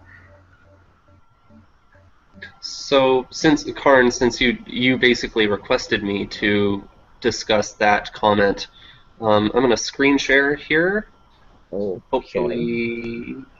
Okay, so there you go, a nice mirror for you. I'm gonna go ahead and go through. I made a thread about. I know and I this don't because I mind. saw. Yeah. Hmm? I saw I this don't- too. You're right. This isn't that tweet. Can you guys see that? I see it, but I don't think this is. This And isn't so the much for tweet that you're not talking name about. sharing. Well, no, I said. You can't This demand is from that the person. Yeah. You can't demand that we each bring something and then tell us what to bring. No, I'm just saying. Agency That's here. that's not what I'm saying. I'm saying he wasn't going to bring up any names, and he shows it with the Okay. name, and it's not. Well, hold on. I wasn't going to, but then you requested me to do this Yeah, one, and I don't this know. person doesn't I just dare. requested you But talk about honestly- it, not necessarily share it. But I mean, it's fine. It's however you want to do it. I don't actually have a That's problem. fine. This with person doesn't need. Seriously. Officially request, please do not dogpile people. Do Yes. not go and tweet Yeah, these agreed. people. Yeah, I don't want Do not 100,000 endorse people. harassing people. Don't do it, because this is why we were considering not releasing names. Yes. Okay, Exactly. well, here. If you want me to not screen share, No, there's you've already this screen shared. thing You're that I good. want Keep to. on going. Just run But- with it, dude. Okay, Just run so this is one of the. I don't know how long this account has been a part of the Give Your Money to Women campaign. I know that Lauren Chief Elk and Bailey were at the center of it, and I don't feel bad mentioning that because the whole point of my thread here is that these ladies are misandry capitalists. That's what I'm calling them from now on, because the whole point of the Give Your Money to Women, they'd probably be happy. They'd probably mock me for mentioning their names because they're like, every time people look us up, we make money. These women are Donald Trumps of feminism. They have been for a long time. They thrive off of controversy. They say really horrible, divisive things, and they get a shit ton of retweets and likes, and they get a lot of money. And they maintain a plausible... I'm sorry, what? Anisia Sarkeesian. Yeah, right. Yeah. See, So I'm who's clearly giving them all doing this feminism support? wrong. So I wanted to point out that, like, when you talk about radical feminism, when you go about supporting radical feminism, there's no... Are you talking about the radical feminism of before that has now become the mainstream of feminism, or are you talking about currently radical feminism, which would be the Give Your Money to Women people? Because this is a new mutation of radical feminism, and it's very openly misandrist. So, like, you've been staring at this for a minute now, but she's reveling in the fact that men's options are rapidly diminishing. I find this ironic and ridiculous since we're, like, what, 10 years away from fully functioning sex robots. You can buy, like, 50 different kinds of fleshlights on the internet for, like, $60 or something. Men's options are insane right now, and I think that men are allowing themselves to feel shamed or pigeonholed sexually when they read tweets like this from women, and they don't need to. First off, by even making this argument as being remotely feminist, you are trying to imply that men's status or value comes from sex. Like, she's preying on the fact that men want female attention because they have a strong sex drive so that she can exploit it for money. But if you are a feminist and you're supporting this kind of thing, you are supporting patriarchy. You are supporting the idea that men's status is based on sexual conquest of women, and you're mocking men for not being as sexually prolific as they could be, which shames male emotionality. It reduces women to, literally, as Anita Sarkeesian describes it, women are the ball in the game that you're creating, and these... No, she is the arrow. Anyways, I'd say it's almost the opposite now, because with so many men going MGTOW, as more and more men become MGTOW, actually women need to up their game. Women need to be better. Women must be the highest rank. Women must be the unicorns in order to get a guy. So actually, I quite think MGTOW is a good thing for women because it's going to hold us to a higher standard, to a higher account. Well, it's also good for men, and here's why. Okay, so if we have a generational gap thing, I don't remember if I said this in the last video or not, but there was this World of Warcraft thing that was supposed to take place, right? And all these boys showed up to join because they were all supposed to join in this World of Warcraft. Because it was all planned for months in advance that they were going to do this huge raid, and they were all prepping for it, right? And this is like a huge mission against like another clan or something, and then they were going to do this total war on this one day. Well, there was also supposed to be a school dance that same day, and none of the boys showed up to the dance, and all the girls showed up, and the girls didn't have anyone to dance with, right? So the boys are off having fun, and the girls are just standing there bored as hell because they only have each other to dance with. And here's my favorite thing. Women have been telling men for over 30 years now, I know, because I keep hearing it from women, how you're a dirty pig for wanting sex. And then you hear, well, a woman gets lonely. Well, the fuck? You don't think men get lonely? You don't think men want, someone to hold? Or, a lot of guys like to cuddle. Like, there's this whole macho thing. Oh, you like to cuddle? Yeah, I like to cuddle. Fuck you if you don't, I like holding someone in my arms. I like being close to a woman. There's a reason guys put their arm around a woman in a scary movie. They want to be physically close. It isn't, if I put my arm, she'll let me stick her dick in her. It's not like that at all, right? We want girlfriends. We want sure there are relationships. some guys who are like that. Yeah, there are some guys that are like, the women are like pinball machines, like ding, ding, ding, ding, how many points can I rack up? And most guys think those guys are nasty because they're the ones who end up with STDs. They're the ones who end up diseased because, like, oh, I don't want to use no condom. I'm like, dude, if I like guys like that, if I find out a woman screwed a guy like that, I don't want to have sex with her. I don't want to catch something, right? Because I'm very protective of my body. I've never had an STD. I hope to never have one, unless you consider kids STDs, in which case, sure, I don't mind having, I'd like to have kids. And I know there's a lot of really great fathers out there. I've got a picture on my computer where it says fragile masculinity, and it's this father who rocked his son to sleep on his chest, right?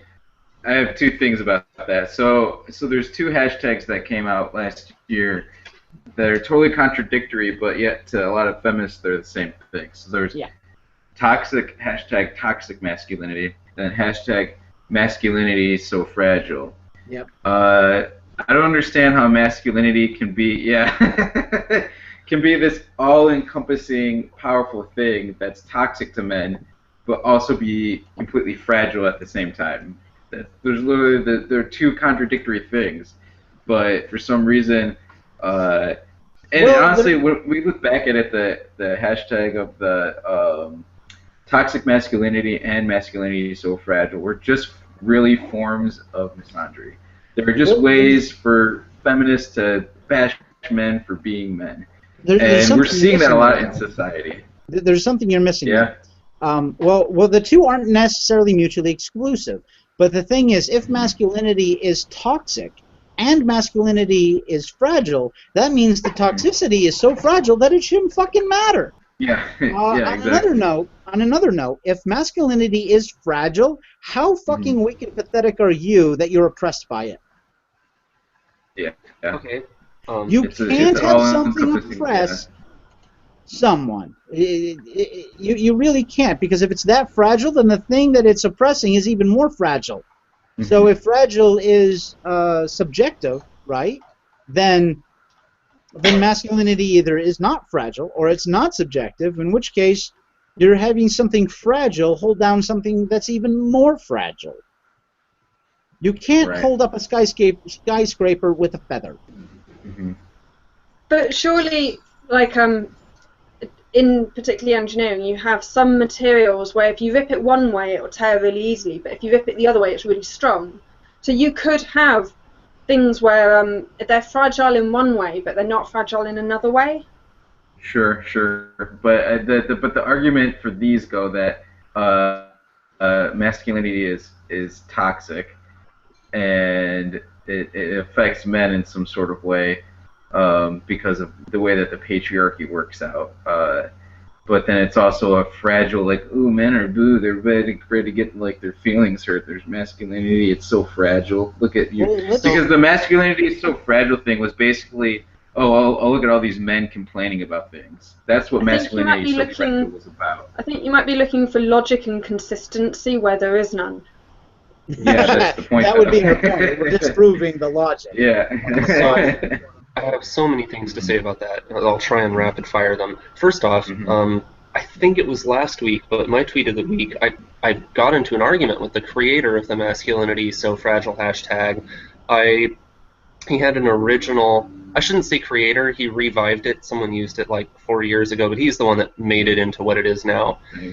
And when he broke it, I read his initial tree. In fact, I have them here on my computer. I'll pull them up later. But I responded to him and I was like, dude, you're not helping men here. Like, you're pretending like you're addressing masculinity, but he makes like maybe 2 or 3 points about how fragile masculinity hurts men, and then he shifts it and turns it into how horrible women have it and how it's all because of men are insecure and they take out their violence on women. And I'm like, okay, fine. If you want to have a hashtag like that, toxic masculinity at least is up front. But he kind of coats this as though it's being some sort of attempt to reach out and help men by challenging masculine norms, but he completely centers women. And A Voice for Men, always, they do this. They say, society isn't a patriarchy, it's gynocentric. And this hashtag absolutely was. And I find it particularly repulsive because it is a guy. It's another guy basically throwing men under the bus. And it's particularly vile because... Wait. Can you say that again? Sorry. About what the tweet said? The part that was thrown. What did he say that was throwing men under the bus? While you're finding the tweet, I want to add one thing about how society is gynocentric, because when a woman falsely accuses a man of rape, the first thing people say when they find out that it was a false accusation was, "Oh, she is making it tougher for women who were actually victims of rape." They never say, "Hey, what about this guy that went to jail for 10 years because of that?" That's the first thing that pops in people's mind. Is the really thing that we need to worry about here is how much harder she's making it for other rape victims to be believed, which is true. I don't disagree with that, but I always find it interesting that that's the thing people talk about versus the fact that she just ruined a man's life. And false rape accusations ruin men's lives. The two are linked. So when I say, first of all, it's not this gender and that gender, and we're all looking out for our own, right?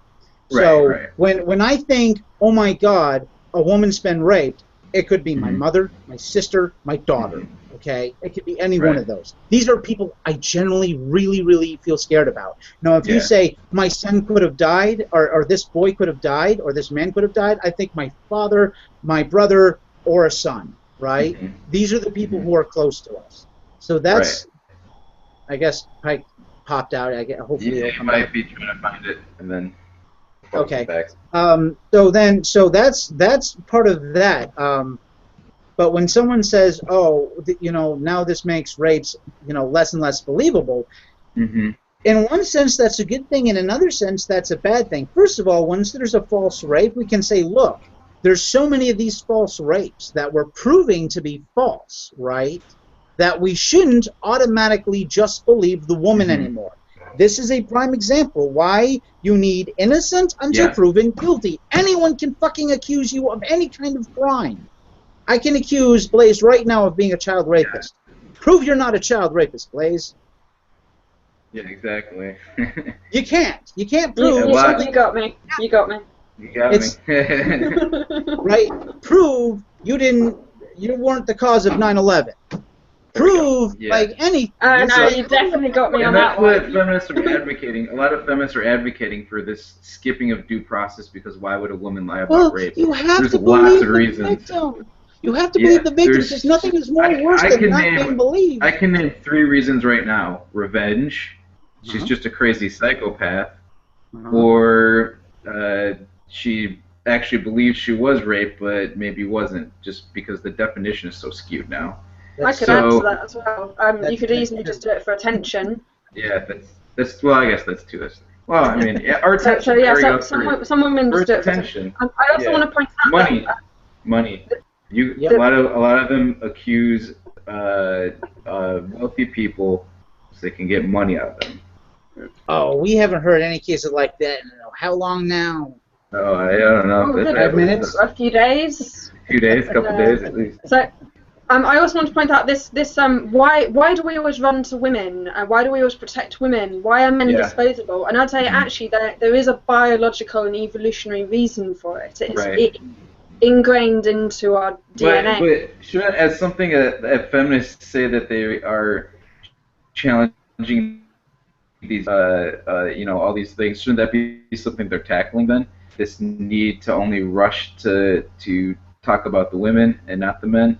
Shouldn't that be something that on the forefront? This is something egalitarian feminism is fighting. We believe that men and women should be equally disposable, which we're going to assume that we're going to bring men up rather than make women more disposable. We want to make women less disposable. To make men and women equal so that women can be taken as seriously as men and the knock-on effects. Because we're feminists, we take the feminist perspective. But the feminist or the feminine? Well, with feminism. But also, I had another point. I'm sorry. I killed your train of thought. Well, let Pike get back to what he was saying, because he got cut out because he was something happened. Me leaning over was trying to plug in my phone, but I didn't make it in time, so I lost connection for a minute. Actually, kind of related to what AJ or Anuj was saying, I keep getting into fights, honestly, with some of my friends, my real-life friends from California on this issue, because the idea, I guess, is that MRAs are anti-feminist, and in general, yes, but anti-feminist is kind of, as you described, the issue that we're pushing is male victims, and that's like the last gender role, gender perception to be challenged. Yeah. Because women have been liberated from domesticity through technology, and they're encouraged at this point to go into the workplace. They almost have to go into the workplace. Yeah. But men have not had their perception as being tough, strong, aggressive predators be totally challenged.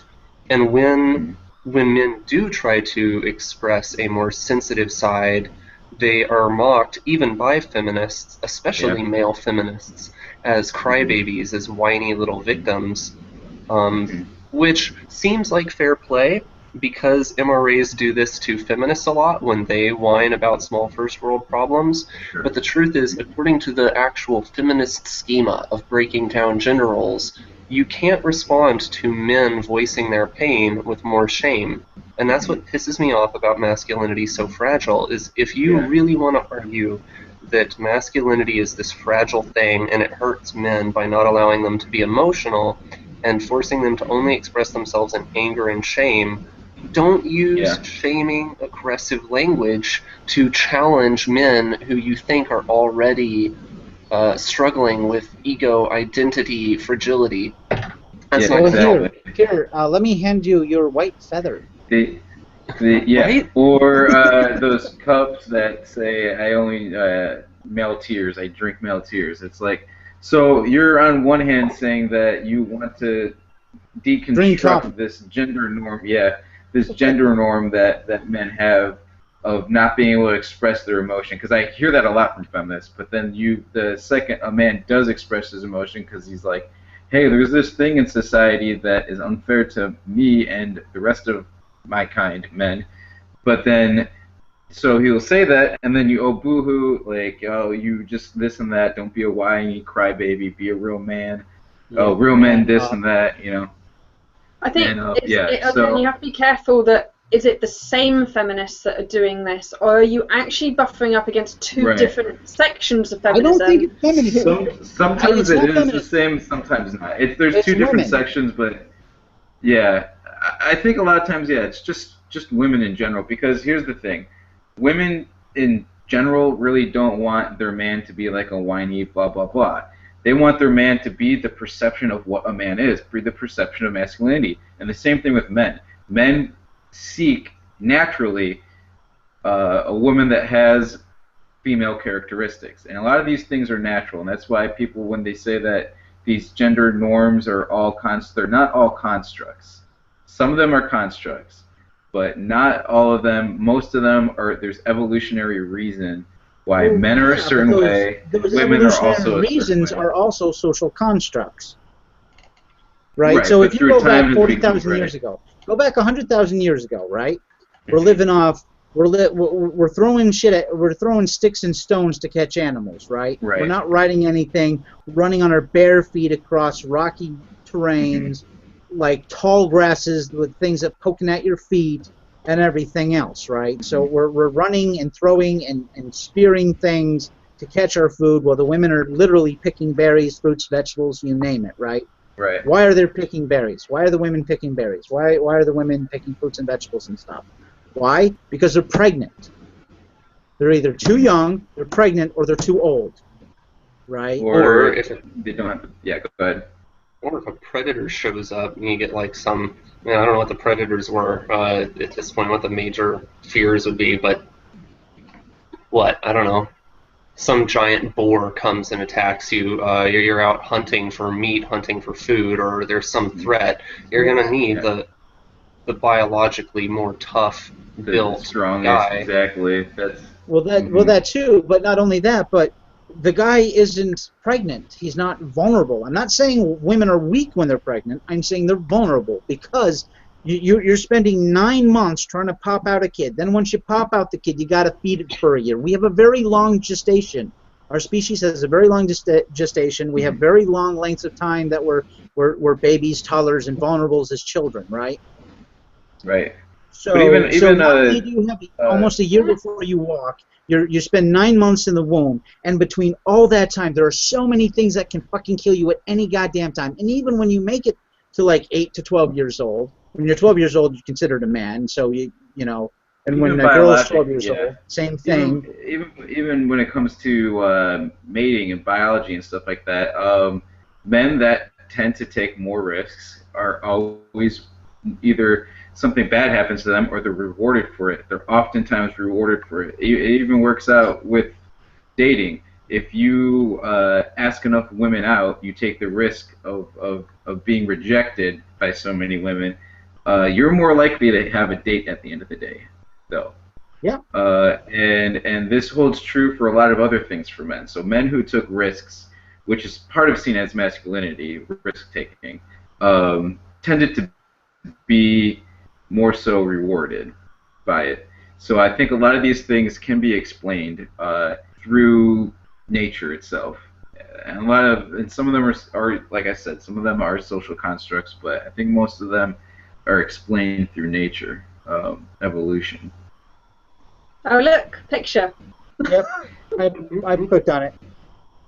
I have the video focused on it. I think. Maybe. Okay, so I haven't released this yet. This may change in future. So I was thinking about doing a series on what I think about gender and doing some research into. So this is Blaise's current gender theory. So I believe that gender is based off of 4 elements, of which intersectional feminists would claim only one of them. So they would say external society is the only thing that impacts gender. But as you can see, structure, so physical structure, men are physically stronger and things. Hormones, men take more risks, that men are more aggressive. Behavior, mentality, again, the more risk taking and things. There are gendered traits which you can explain physically in biology and evolutionary. So I think that and you see how they each impact each other. So all the way up and all the way down, they do impact each other. So it's much more complicated.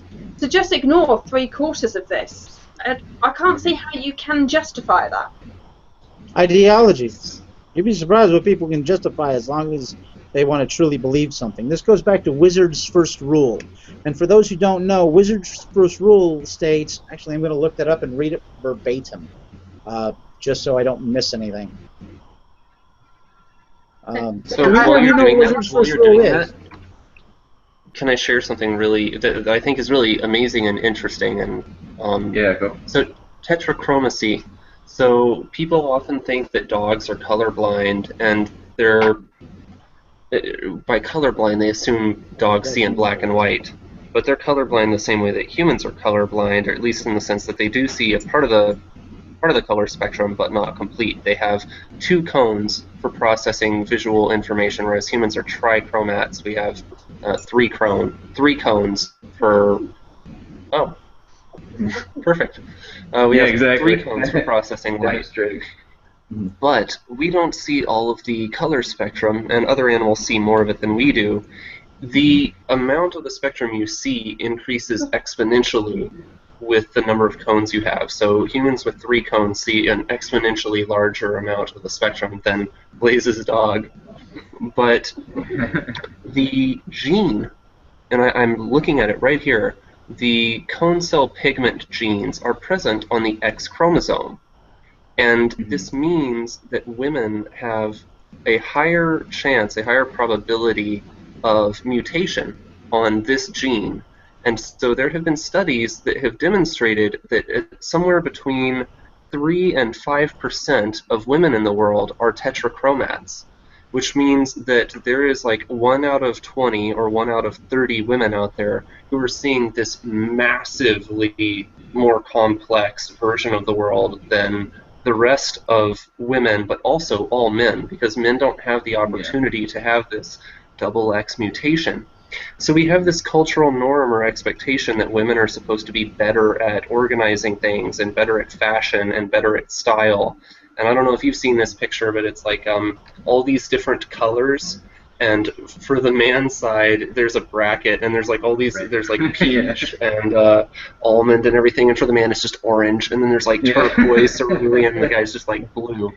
But there might actually be some biological truth to that. There might actually be some... On the flip side, men are more likely to be colorblind if their mother is. Huh. I didn't know that. Because colorblindness goes on the X chromosome, right? So if you have 2 X chromosomes, then there's a chance that you're not going to be colorblind because it's going to be on the other. But oftentimes when women have that gene for colorblindness, they aren't necessarily colorblind, but their son could be recessive, from what I've read. Yeah. But when you just have XY, there's only one chance for it to be on an X at that point. So it's like having all your eggs in one basket kind of thing. Yeah, I think what Pat's point was trying to make is there are biological reasonings for differences and reasonings for certain gender norms, I guess. Exactly. Yeah. So it becomes it can be explained. Yeah. But again, that goes to the pick and berries thing, because when you're picking fruits, you need to pick the ones that are the freshest. It increases your chances of survival, because if you pick a rotten berry and you eat the rotten berry, you're going to get sick and die. There's no medicine, there's no doctors, there's no treatment, there's none of that. So your eye acuity, again, this goes back to evolution and needing to these traits. It's nature and nurture. But it's like if you notice it's possible we evolved with those traits because of our biological needs early on. Right. Well, a lot of it's environmental. This is why we're sexually dimorphic, right? Because we're not just all men aren't just these big, huge, T-shaped, monsters, and women these frail, tiny little things. Because women don't just pick on the male with the biggest dick or the biggest body. They also pick on how they're going to be helped in the home with the child. Intelligence, things like that. Those are other factors. I'd also like to point out that you keep bringing up the hunter-gatherers, and by my calculations, just to keep in mind and put this into perspective, out of the percentage of how long Homo sapiens have existed for as a species, the hunter-gatherer section of that versus when we started having agriculture. So pre-agriculture was 90% of our history. So when we're talking about hunter-gatherers, it's a serious thing. It is most of our history. That's majority. Yeah, and that's the thing, and it explains a lot about us. We're still not very far evolved from hunters and gatherers. People like to think we are, but we are mostly still that. in the last 2,000 years, our bodies have evolved to be able to intake milk past the age of 1 year. Sure. There's And lots yet of we're things, seeing but at the we're same seeing masses time, increase. right? But the We're things seeing that masses. have evolved in our brain, yeah, and our bodies have changed a little bit. Oh, a lot. But I still okay, think, chickenpox. Have you ever had Yeah. chickenpox? yeah. Okay, when white men came over to America, right, Hmm. they carried with them chickenpox. Right. It was not that bad of a disease for the white man, but once they introduced it to Native Americans, in 2 days their immune system was gone. They were liquid on the inside, practically. Hmm. Yeah. And now Native Americans, I believe, have a much more resistance to it. And a lot of the diseases we brought in, a lot of the physiological changes we brought in, were largely due to ourselves, our civilization. So we've mutated our own environment, which also propelled our evolution. And now we're getting into gene manipulation. How are we going to manipulate our genes in the future? Are we going to? They're talking about sectioning off all genes that could be harmful. Well, that's fucking stupid, because if you know anything about evolution, it's those rare genes that get into, that we think might be Pre-mutations. harmful, but it would actually be helpful, like sickle cell anemia. Let's say they got rid of all sickle cell anemia. Well, then later you find out that sickle cell anemia prevented you from dying from mosquitoes, and as well the West Nile virus, right? Yeah. So there might be evolutionary things that we're cheating ourselves out of, because we think they're bad, or we think they're useless, and they're not, because we just don't know enough. Like it's funny, people talk to me about junk DNA, and they say, oh, the appendix has no use. I said, oh, like our tonsils. And they're like, oh no, actually we find out that our tonsils have a use. And I said, yeah, I know, that's my point. Right. Okay, so actually, Pike, I want to go back to the thing I wanted you to mention. I think you misunderstood me. Was this person? Hold on. This person said, because when I chimed in, I said, hold on, let's give her a chance to prove her case, right? Because she made a claim. She said, I said, not equally it doesn't. How many shelters are there for battered men? And someone replied, in Canada, none. This feminist replied, that information is false. I responded, then prove it. And there's a lot of comments after that, like, oh, she's full of crap, she's just going to blah, blah, blah, and whatever. And her next reply is, happy to Google that information for you. I charge $75 an hour. Yep. That is a really dumb tweet. That is the epitome of not being able to back up your bullshit. And she's like, well, I shouldn't have to pay you. You should pay me for education, because education isn't free. Education might not be free, but information is. And if you make an assertion, you need to back that up. And if you don't back that up, then we could just dismiss you as just being full of shit. Ignorance is free. Yeah, it's a mixture of arrogance and ignorance, yeah, really. No. The argument from ignorance and the combination of a burden of proof fallacy. Yeah. I would like to say though, so we in EGAFM we did this analysis, and according to the UK government stats, the ratio is more 40-60. So let's be generous. Let's say there's a 2-to-1 ratio in women's favour, that twice as many women are bastards than men. So you would expect to see twice as many shelters for women. But when we did the analysis, it was more like 100-to-1, and again we were being generous. It was about 100-to-1 spaces for men when it should be 2-to-1. Yeah. Are you talking about battered shelters, or are you talking just like what exactly you're talking about? Like the safe space, the safe houses, resources for men. I always hear this argument whenever MRA, and we like to bring that up. The argument goes, well, if you men want to have that, why don't you go build them? See, MRA don't do anything. They don't do anything. It's like, well, you have to understand that The reason why women have their shelters is because it's government funded, it's government made. It's not a bunch of women got together and did it. You can't expect the same out of men for a bunch of men to get together and build something like that, because that's not how that works. It's government. It's a government regulated, government funded thing. You can't simply just build it. It's so a bunch of things really quickly. Go ahead, like Pike. I think you're going to say on what I that. want to say. Because, yes, okay, they're going to tell you that, well, men have all the power, right? So Yeah. why haven't men done it already? Good freaking question. If Yeah. men have all the power and they have used it to build shelters for women but not men, what does that tell you Yeah. about men in power and how much of a shit they give about men who don't have power?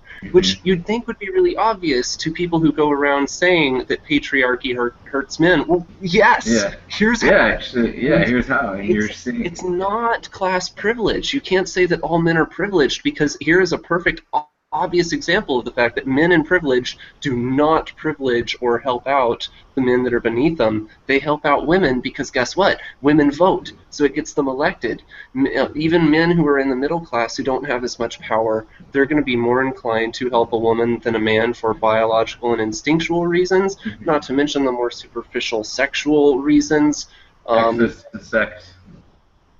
And men, not only do we not see each other as neutral parties, like I think women they have a capacity, I don't want to speak for women, but a hypothesis of mine. If you're going to go by the feminist history of things, if you're going to say that men have dominated power, and I think that as a general statement you can say that, and women have been in the background, then it gives women kind of an imperative or more biological urgency to unite as a class of women. Whereas the dynamic for men is totally different. We don't see each other as men. We see each other as competitors. Yeah. Because we're competing for resources. We're competing, if we're going to go back by like evolutionarily speaking, we're competing for women as a step along the way to reproduction. It is I disagree with that. And I have some psychology to back up why I disagree with that. Women, okay, let's look at how boys play, and let's look at how girls play. Boys play, they form teams against each other, right? And it's goal-oriented, right? Where girls form committees and circles and stuff, like you see on South Park. It's funny because that's so true.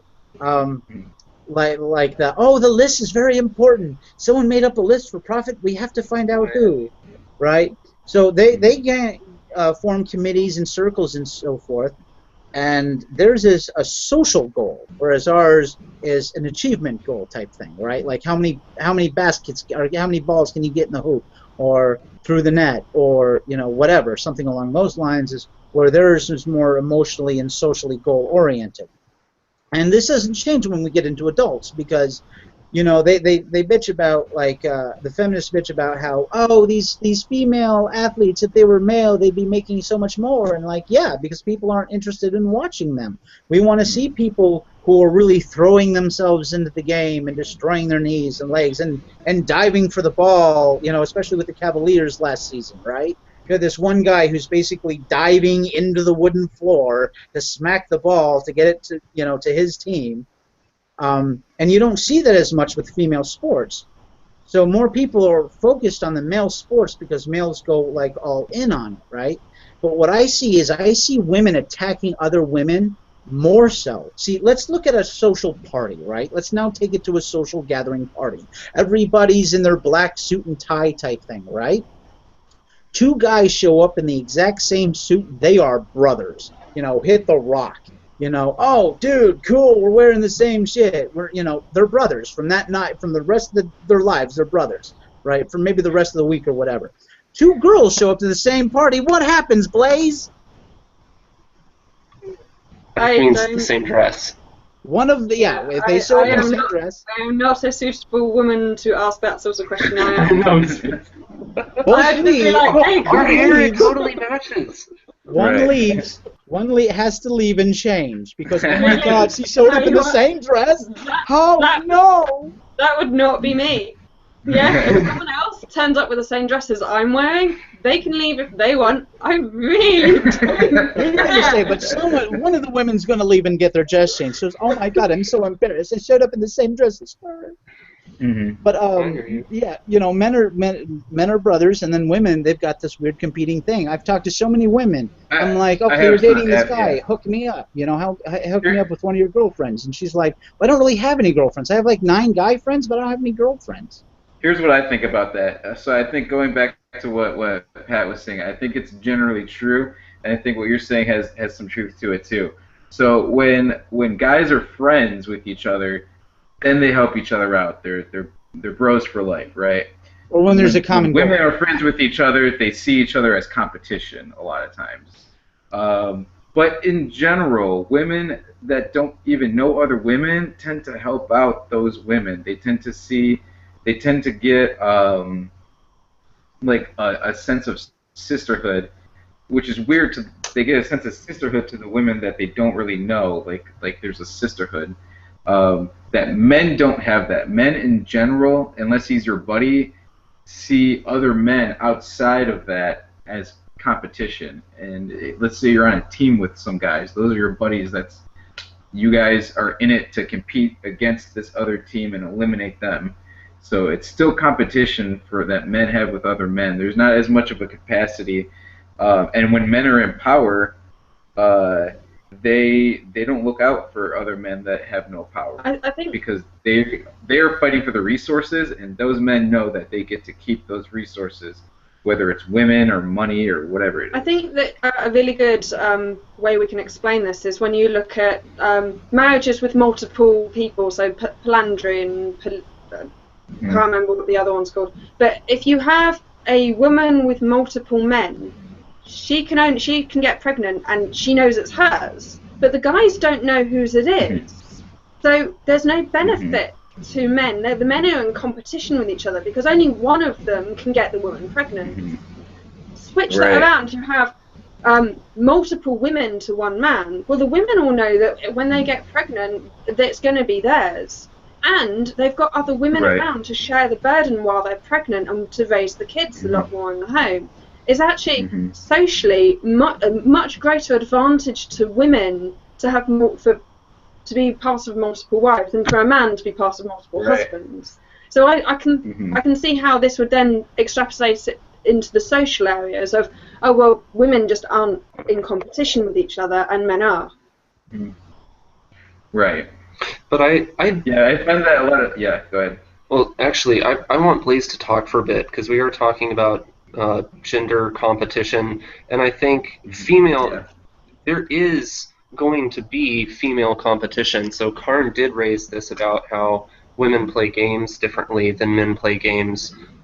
I do think that historically women have been kept outside of power, but that doesn't mean that as they get introduced to more positions of power and more work that they are not going to adapt their own forms of competition that will be similar to but probably a little bit different from masculine competition. So I'd like to correct you on something there. Women have always had positions of power, but how men achieve power and how women achieve power is different. Okay. Women. Look at Melissa Click. Right? Do you know who that is? Yeah. Yeah, the Mizu lady. Professor. Yeah. Muscle. Yeah. She was like, "Kid, I need some muscle over here." That was how she achieved power. She got men to do her bidding for her. Right? Totally agree. Manipulating people is one way women have always used and maintained power. They put someone stronger in front of because when there's a power struggle, they're not going to attack her. They're going to attack the man. Right? She's perfectly safe. And I think that's how patriarchy, like an extension of patriarchy, is. Yes, men have power and influence, but women gain access to power and resources through men. So who earns most of the money? It's the guy. And they're also who more spends protected. They're protected by men. Yeah, they don't have to take the risks. Yeah, they're protected you can't by hit men. Me. I'm a girl. Men. Yeah. But hey, restate that, Blaise. I want that to be heard very clearly. Men make the more money, but women control spending power. Not You to gotta, mention, they take up about 70% of the welfare. Really? Yes. Yeah. Well, I'm I knew saying it was more, but 70% not 70. because I'm saying 70% because like globally, I'm saying 70%. I think in America, I think it's like 60 something percent. In the UK, I think it's still up there, but it's around 70% depending on what country and society you live in. Now in the Philippines, it's very small. Welfare women get is very small. You want it, you want money, you have to go out there and earn it. And women out What a there aren't surprise. protected by the government financially and in other ways as they are here in America. Which makes the Philippines one of like the sex tourist hotspots of the world. Yeah. Right. Although Or again, like I exactly said what on the last one, it's all about the price of Yeah. pussy. So a lot of women over there, they get Mhm. pregnant, right, and then they're poor, so they resort to prostitution, right, and then the Mhm. price of pussy goes down. So women over there, like if you go on Date on Asia, like I am, like every 5 minutes Yeah. there's a Filipino hitting on me, right, whether she's 60 years old or like 17-year-old. That Well, plays into. And I've Sorry. traveled to other countries. I've traveled to Asian countries, and actually, that's how I met my wife because they will in Asian countries they look for guys that are what they think are going to be providers, Yep. and this happens a lot where that's like one of the main things that they look for. It's still like that over there. And this is why saying that white people and men can't experience racism and sexism is bullshit. Because if you Yeah. are a white guy in an Asian country with an Asian girlfriend, Oh yeah. you are being held to different standards than a Taiwanese guy with a Taiwanese girlfriend. And that Oh, yeah. isn't necessarily Absolutely. bad, and it's not necessarily good, but it is absolutely based on race and sex, and you'll get treated in society differently, and your girlfriend and her friends, like the whole Your nature of the game is different. Yeah, I can tell you for a fact through experience that the expectations put on you versus if they were dating someone of their native country are completely different Right? because of who you are. Yes. I would like you to go in depth in that, please. How are you treated different? What are the expectations? That you have the floor. Okay, well, I have living experience in this Taiwan- too, actually, because my wife is from Thailand, Okay. so Nice. I can go into it also. Okay, I'll try and Yeah. do this quickly. Take your But time. Be thorough. being a white guy in Taiwan, first off, you experience with Taiwanese guys kind of what you would expect beautiful women experience from guys in America.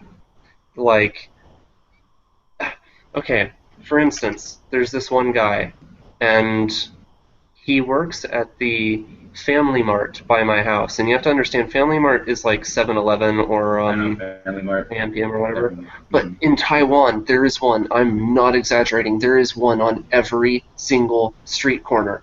From my apartment, I can go to like 3 different 7-Elevens and 2 different Family Marts within 2 minutes walking distance. You can spit from one to the other. Yeah, I know because I've Seriously. been in Thailand, and it's the same way over there. Like Are these literally supermarkets? next to each other. Yeah.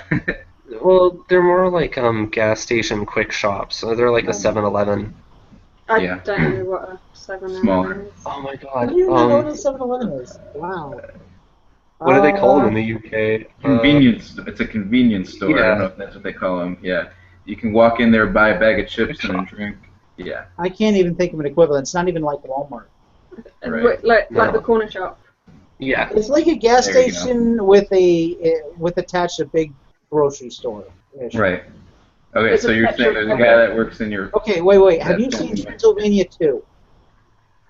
No. I'm going to assume it's a Quickie Mart, like in The Simpsons. Yes. Quickie Mart. Yes. That's it. There you Yeah, go. it's Quickie Mart. Yeah, Something yeah. Mart, you know, it's a Family Mart or a Quickie Mart or a Fast Mart or a Mhm. So the thing is, it's the one by my house, and so how do I explain this? It is especially for me as a foreigner, but pretty much for everyone. The Family Mart close to your house, you're going to keep going there. You're going to go there almost every day, which Oh, means yeah. you're going to know the people who work in there.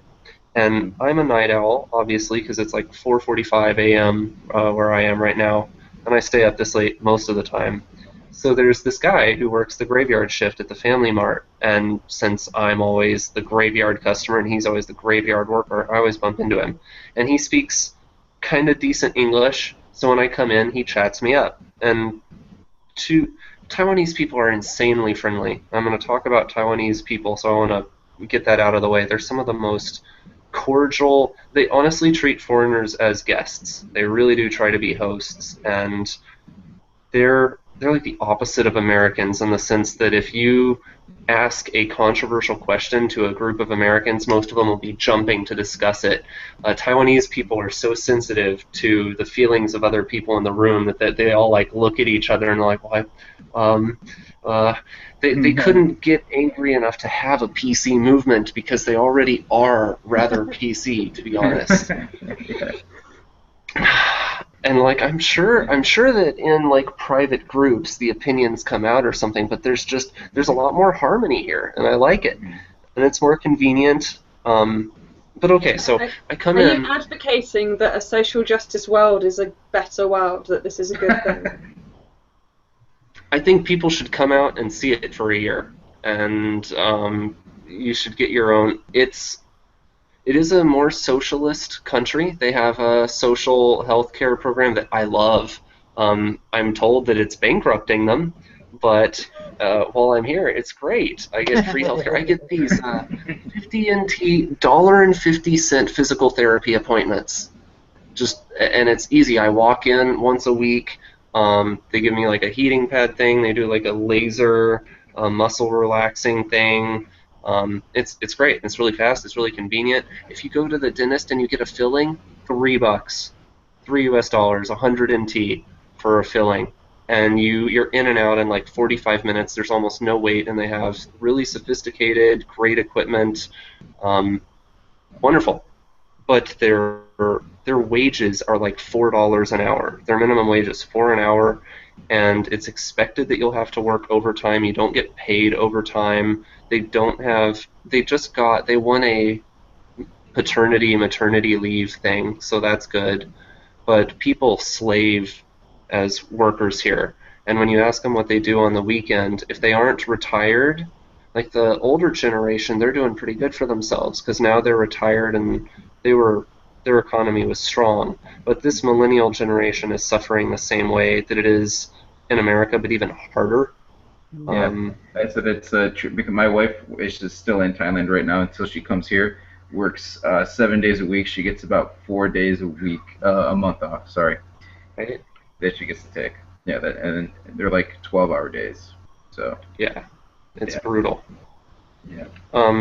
So, I should focus here. So the guy, he always speaks English to me, and after like a month or two of kind of bantering, he's like, hey, we should hang out sometime. And I'm like, okay, sure.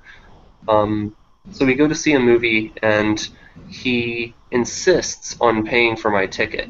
Like, I try to tell him, no, dude, you really don't have to do that, but he insists on paying for my ticket. He's like, no, it's Taiwanese hospitality. We want you guys to enjoy your time here in Taiwan. Okay, fine. So we go and we watch the movie. We go to a LAN cafe afterwards, play some video games. Great. And then, later on in the week, of course, I see him at Family Mart. I come in, oh, hey, man, how's it going? So a couple weeks later, he's like, hey, we should go see a movie again. Okay, sure. So we go and we see the movie. This time I pay for my own ticket. We see the movie. I think we saw Jurassic World. It's great. So afterwards, we go to eat dinner. And while we're at dinner, he's like, hey, so I want you to meet my mom. And I was thinking the next time that we go to hang out and see a movie, I would invite my mom to come. And I was like, all right. Sure, whatever it is. Do you have a bromance? What? Do you have a bromance? Oh, dude.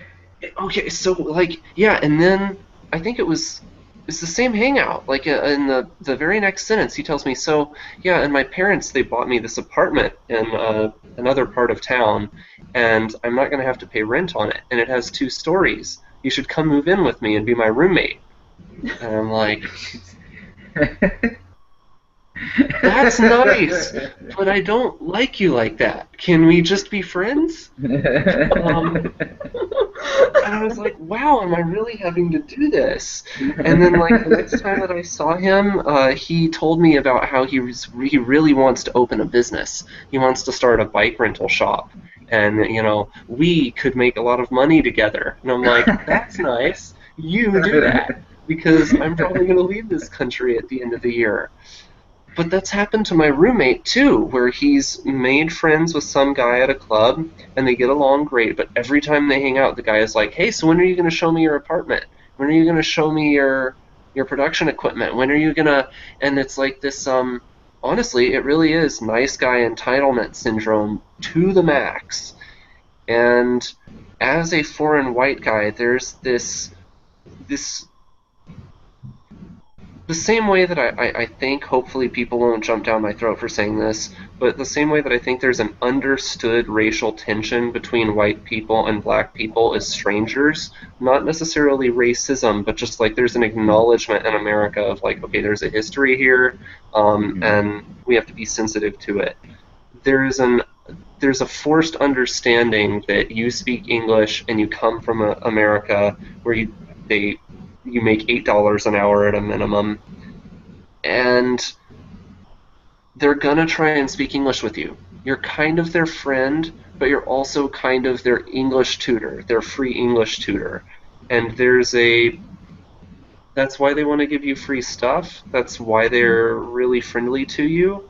And on the one hand, there's no big conspiracy here. It's not manipulative. It's just these are the facts of life. You speak English. They want to speak English. They are actually really nice, and they do want you to feel invited.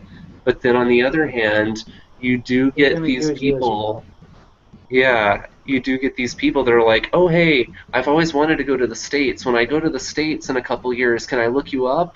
I've always wanted to go to New York. What do you think about New York? And like just kind of this like subtle pushing and prodding for you to help them get their ticket or to start a business with them or to...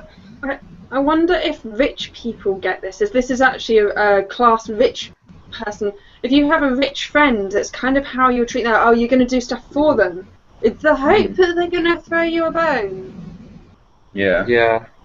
Everybody, look, I've been extremely poor, and I've been similar in that situation where I'm the Asian guy in this story. And I'm like, it's not that I wanted them to buy me things. I pretty much just wanted someone to give me a fucking job. So there's very much hire me. I want a place, in some place I can live. Just throw me in a back room somewhere. Like I've lived in very tiny rooms, like basically a closet, on a cot with like a few suitcases, and working, and they ended up picking me up and stealing all my shit, but. There are certain expectations, like whenever I do get the chance to spend like a month or two with my wife, sometimes we'll go out to dinner, and she says my mom and my dad are going to come along with us. I'm okay, great.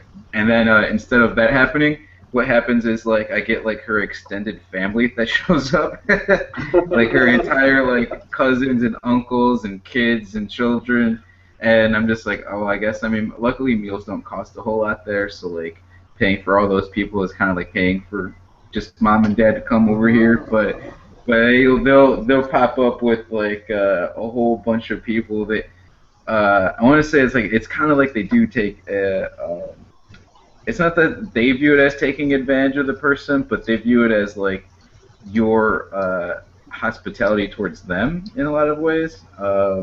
It's a little hard to explain, but yeah, a lot of them probably just think it's a free meal, but yeah, a little sense of entitlement, and I had to explain to my wife at one point. I'm like, all right, so when you say your mom and dad are going to be coming, it has to be only your mom and dad.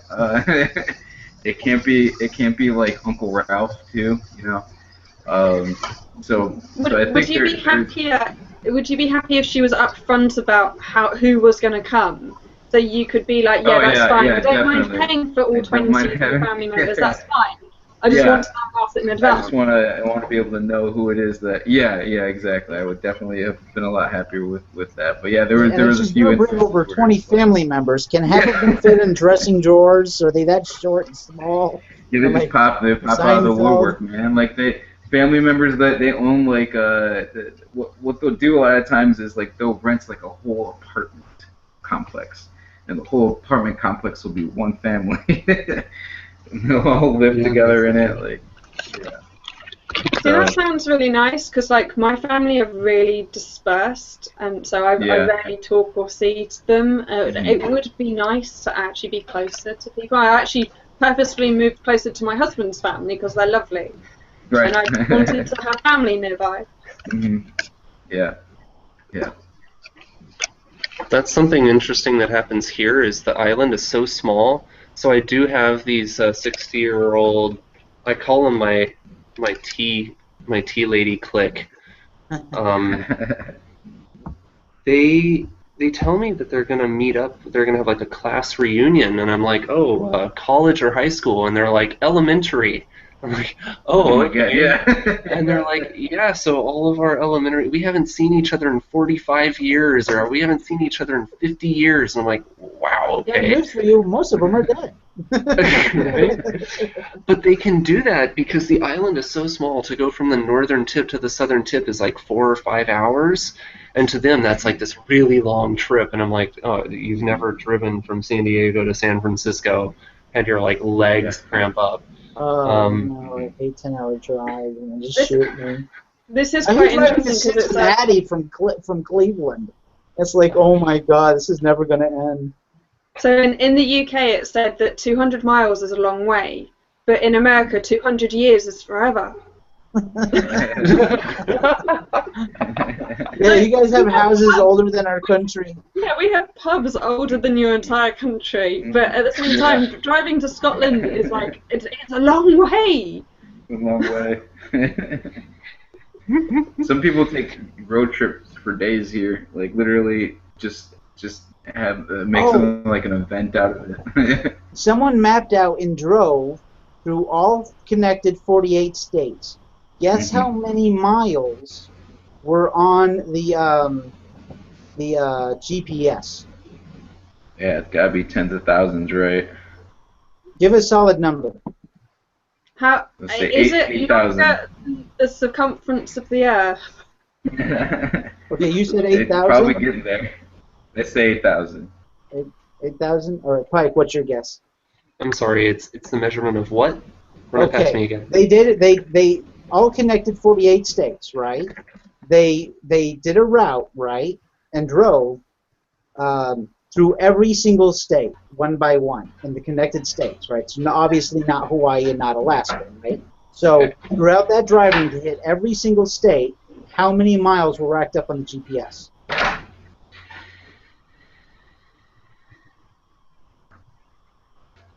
Christ. I'll say 13,000. Fucking right on the nose. Really? Oh shit! Yeah. You nailed it, Brilliant. man. I said the same thing he did. I said 8,000. Yeah. And you got it right on the nose. It was 5,000 more 13,000 miles. than I thought. That's I think it was almost like twice as much. 13,049 or some shit like that. Yeah, I'm rounding it closest. Yeah, 13,000. Wow, you hit it right on the fucking nose. Out of curiosity, I am googling how big the circumference. Okay, the circumference of the Earth is 40,000 kilometers. What's that in miles? 24,000. That's roughly 24,000 miles. Okay, so they drove halfway around the world. Yeah, halfway around the world. Yeah. Yeah, pretty much. Pretty much. And guess how I know that? Physics. Yeah, we actually had to calculate that in one of my homework problems. It's like, okay, if the Earth travels this speed, what's the circumference? I'm pretty sure the circumference is 24. Yeah, should be. Pretty sure I got that right. Yeah, because it's like if it travels, because each hour is 1,000 miles. That's what it came up to be. My physics book's over there, but if I open my physics book, I'm gonna have to wash my hands and come back. So that's OCD.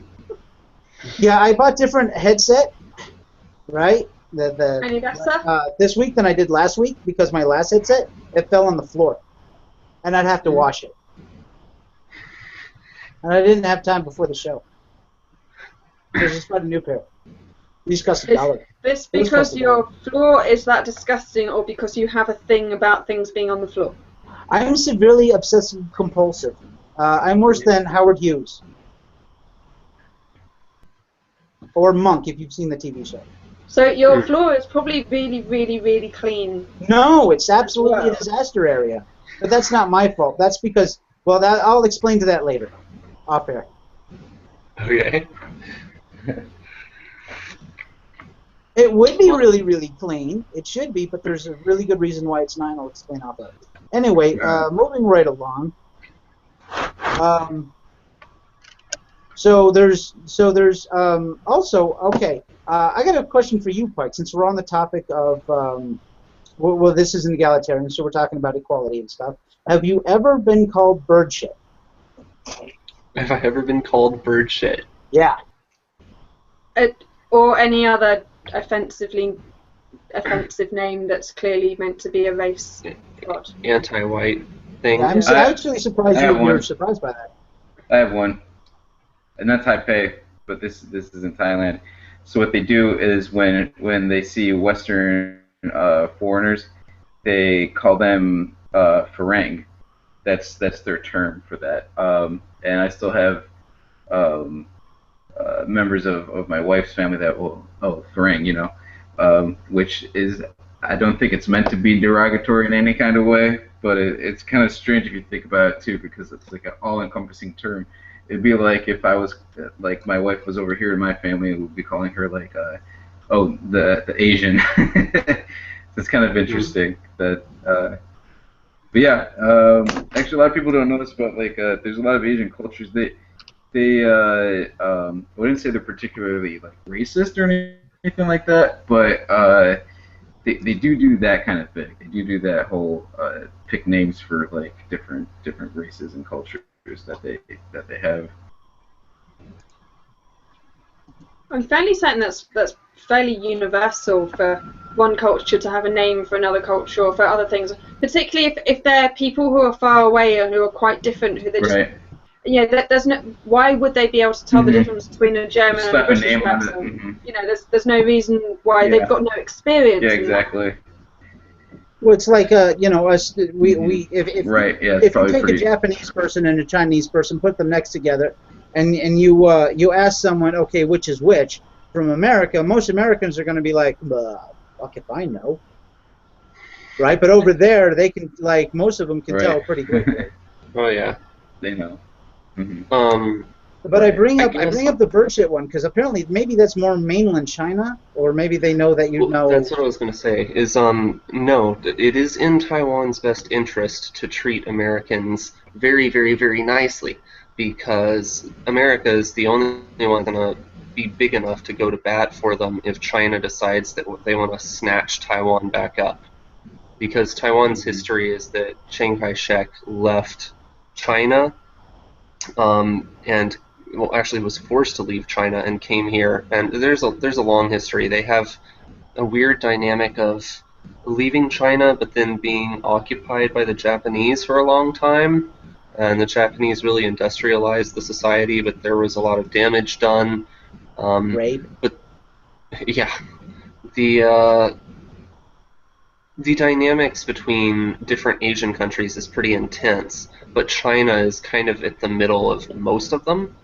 China keeps putting pressure on, I think it's Vietnam, over off-seas oil drilling. Like, they're trying to control the oil drilling in the sea here. Taiwan is in a state of perpetual competition with South Korea. Pretty sure it's just South Korea, but it was South Korea for economic trade deals with China, because Taiwan really wants to be independent from China, but at the same time your relationship with China affects your economy really seriously over here. So they're in this weird, they have a female president that's with their DPP party now, and the DPP party supports Taiwan for Taiwan, kind of a bit of a nationalist message, and China doesn't really like that very much. And when the candidate came to the U.S. to speak, they sent a warning to her, like, don't be pushing these independence ideals to the Americans, like, you're going to get support from them. But that is basically culturally what they're doing. So I don't think that you're going to see a lot of overt... I would say that there is racism, but I would not say that it is necessarily inherently negatively discriminatory against white people. It's reverse racism against white people. Yeah. I know. I think we all hate that term. There is in Thailand. You will see racism against other races here from Thai people. Oh, they're very racist against other Asian people. Yeah, but they're generally very open and inviting to them. They have interest. They have interest with Americans, though. So if a white person is the minority in a country, can they be racist to the local populace? You know, in terms of reverse racism. We should invite a SJW on here to explain to us. Yeah, I think it would be that would be fantastic if we could get some outcome feminists and some SJWs on here. But I suspect they. Hey, we have a view. I don't know if you guys have noticed this or not, or whether or not you guys get see this as well. But I get a count of how many viewers we have, and this is like the first time I've noticed one during this entire show. Well, that's sad. Oh, yeah, man. I don't think we advertised very well this week, and I don't think so. We're gonna have to pick it out a different way. And we were late. Yeah, we were late, and the first video got shot down because I screwed up like an idiot, and I already deleted that video. But I think also, and I'm gonna put in, I'm gonna repeat what my Chinese instructor told us. She was born in mainland China, and her father worked for the government. He's a doctor. I don't remember what he's a doctor of. I'm not quite sure if he was a medical doctor or not. I don't think so. But he's a doctor, and he worked for the government. And when communists overran them, they had to run to Taiwan, right?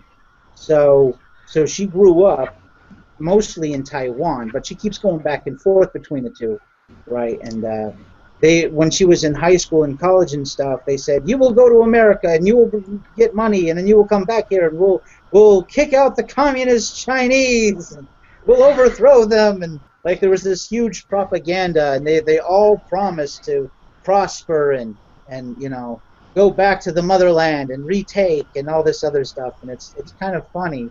She says, now that I realize it was all brainwashing stuff, but it was their hopes and dreams, their vision of the future, that we'd come back and be victorious, and it's just not happening. And my Chinese instructor was up there in age, and I had this argument with this YouTuber, and she was telling me that the word Oriental is racist. Oh, that's a racist term. That's blah blah blah, and it's derogatory and blah blah blah. And my Chinese instructor said, "What? That's crazy. The Oriental, that's just what you call people from this part of the world with these racial characteristics. You can't just call them Asian to refer to, Asian does not equal Oriental, right? Because for multiple reasons. The first reason is Russians are also Asians, but they're not Oriental, Thank right? you. And neither are Iranians or Afghanistan's, or a lot of other countries that are Asian, but are predominantly what we call Caucasian, right? So if you look up dictionary.com, right, and you type in the word Oriental, and I'm going to do a screen here in a minute.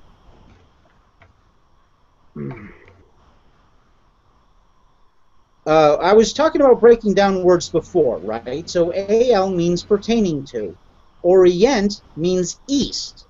So pertaining to the east. And that is the first definition. Okay, where's the screen share? There we go. Okay, so can everyone see this? What am I looking at? This is Dictionary.com? No, I can still see your face. Same. Okay, hold on. I gotta click on it up here. Here we go. Okay, now I'm hearing music. Oh, that's better. Okay. Okay, so Oriental, relating to characteristics of Orient or the East, Eastern. Right? Okay, so zoogeography, belonging to a geographical division comparing Southern Asian and Malay archeo blah blah blah as far as including the Philippines, Borneo, and Java. Right? Okay. So that's interesting, but it doesn't really tell us what I was looking for. So I'm going to try Merriam-Webster. While you do that, I'm just going to step out for a moment, because Okay. my bladder says we've been doing this for quite a while. Yep.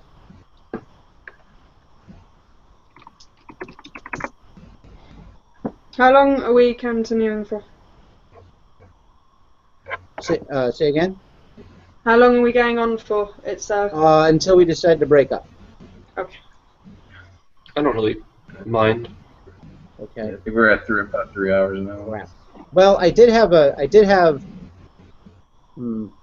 yeah, okay, of relating to from Asia, especially Eastern Asian. The last time I looked this up, it said people, places, or things from Southeast Asian countries, right?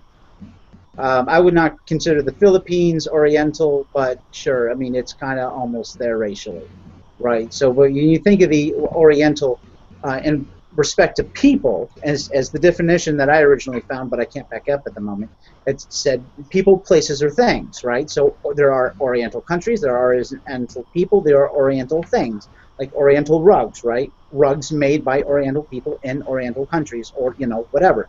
This, again, pertains to culture and race, right? Because, like I said, a Russian is an Asian, but he's not Oriental, right? Normally, anyway. And this, again, goes to how words work, right? Now, this person on YouTube was telling me how it's a racist and it's a derogatory term. Well, first of all, what makes something derogatory is dependent on context, okay? So if a black guy and another black guy see each other and one says, "Hey, what up, my nigga," and he does a fist, you know, bump, right? Then that's not derogatory. If he's yelling and screaming at him, calling him a nigger, that is derogatory, right? Whether he's of the same race or not. Now, whether he's using that as a racial slur also depends on the context. Is he calling him a nigger because he's a dirty, nasty, worthless piece of scum asshole, or is he calling him a nigger because of his race? And does he hate his own race if he does that?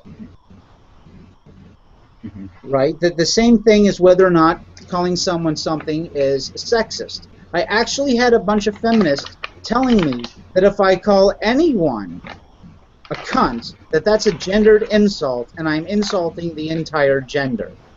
Everyone of that gender by calling one woman a cunt, which is clearly a bullshit argument. So, I like to avoid that just because, while it is a total bullshit argument, and I honestly, I do catch flack from MRAs for this, that I'm too nice, or that I like tone police myself too much. And there's two different, like, I think there are two valid responses to the feminist PC language oppression tactics. I do believe there is a place for more radical, almost libertarian free speech-ism of just, like the triggering, of just being intentionally provocative just to demonstrate that we won't cower to that. But I do think that egalitarians should strive to avoid language like this, just if only for the sake of saving time on mediums like Twitter, so that we don't have to waste time with this stupid argument. It just leaves us weak and vulnerable to more of this crap. It has to at least be reciprocal, though. Yeah. I do totally agree with you, Karn. It's retarded because we call people dickheads all the time. Yep. Yeah. You can't call someone a dickhead and then complain that someone's called you a cunt. Yeah. It has to be reciprocal, but they'll never see that because they have this new definition for sexism and racism that involves like a power structure type of deal. So no matter what you do, it can be a gendered thing Well, then against you know what men. you do with that? You don't doesn't matter accept it. You because don't tolerate it. You say, no, that's bullshit. You're special pleading. That's a false false premise, right? Because I they wonder say what a lack of power. yeah. Power is individual. Power is not grouped. Okay. If it was grouped, group power, then though. you'd still Yeah. have Napoleon. Did Napoleon win I at the Battle wonder- of Waterloo? And why not? I wonder what will happen to feminism, that section of feminism at least, if Hillary Clinton becomes president, because then their argument of a patriarchy controlled, it's not going to go out the window because they're still going to find other places where men control, but Well, they're it just going to becomes tell her she harder has to make. internal misogyny if she doesn't do it, you know, whatever. So for the first 4 years, she's Yeah. going to give a lot of rhetoric. Maybe she'll get 1 or 2 things passed for women, and then she's going to be done with it, because I don't think she's a real feminist. I don't think she really has women's interest at heart. She's doing and saying everything she's supposed to get elected, because that's what you do. Right? Now this generation, we're not tolerating it. We want people to say crazy shit because because millennials are the generation of reality TV. They were brought up with it. They grew up with it. They're still living it, right? They're still projected in their homes every single fucking week. Now some reality TV shows I don't mind. Like I started watching this week Nightmare Kitchen, right? I know they have a formula. I know they're cutting out a lot of stuff that I should see that I'm not. I know they're telling the chefs of the place you're going to act all hysterical and crazy, right? I know these things because this happened. The same thing happened in all these other reality TV shows. People ask me, well, what's my favorite reality TV show? And I tell them Drawn Together. Oh, I like that. For those who don't know, that's the first animated reality TV show. Oh, it was really good.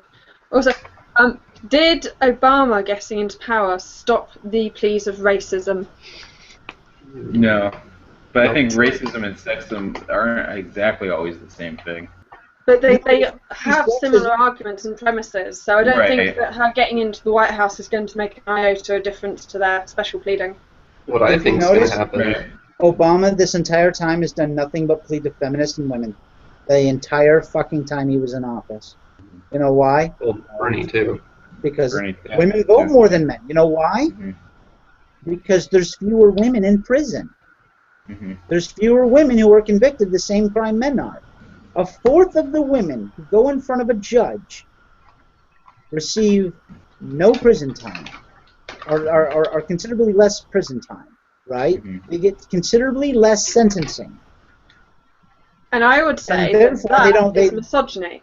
Yeah, that's because you are teaching women that they have less agency and impact than men. But why would you pay someone the same amount if they have less impact and agency? Why should 2 shop workers selling something? A woman's obviously not going to sell as much because she doesn't have as much impact and agency. You have to treat women the same at their worst. If you're not going to treat them the same at their worst, why should you treat them the same at their best? There's no societal anything to that has an idea of protecting men. No one really cares about that as a society in general.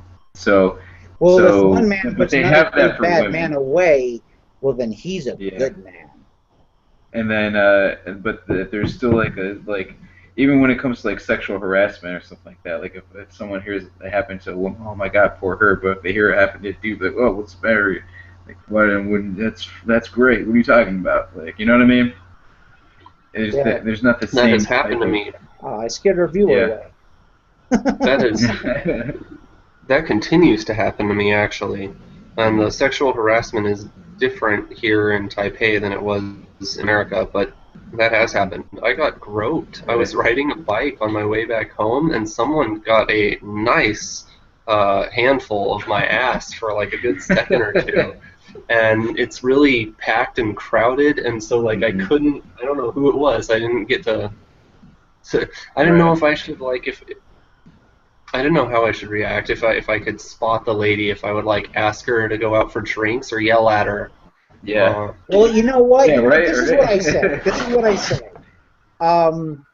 Did you like it? No. No. Then if you like it, then say, hey, what's up? Well, I mean, okay, what are you let's doing? be honest. Let's be honest. It's the same as what MRAs say about women receiving compliments all the time. If it was a really hot chick that I found very sexually attractive, and she had just given me the most blatant IOI, the most blatant indicator that she's interested in me sexually, then, you know, if I'm equally interested, yeah, exactly, it'd be great. Like, oh, I won the jackpot today. I was just going to go for a bike ride. Yeah. Hey, you know, what are you doing? Yeah. Well, you could see. Here's how I would approach it. Whether I'm a man or a woman, my approach would be the exact same. I'd be like, I don't appreciate you doing that. Like, so if it's someone you're attracted to, right? So she tried to engage, right? I'd say, I don't appreciate that. Please don't do that. But you did it because you're interested, and I'm interested too. So let's go on from here, right? I just don't, because I don't like anything. I don't even like the chair touching my ass, right? I don't like it. But I deal with it because my knees are bad. I mean, and I love my knees. I've got to have my knees. They've got to work. So I tolerate the chair touching my ass. Very, very similar things actually happen in Thailand too. When it comes to that, like I've had girls. When me and my friend go, we've had girls that just come up to you and then like will make motion or junk, like or even just grab it, because to them, I don't know, it's just a societal difference, but I guess they don't see it. I don't know. I had a girl. I walked into a club. It was my second or third time going to a club here, and they call it a meat market.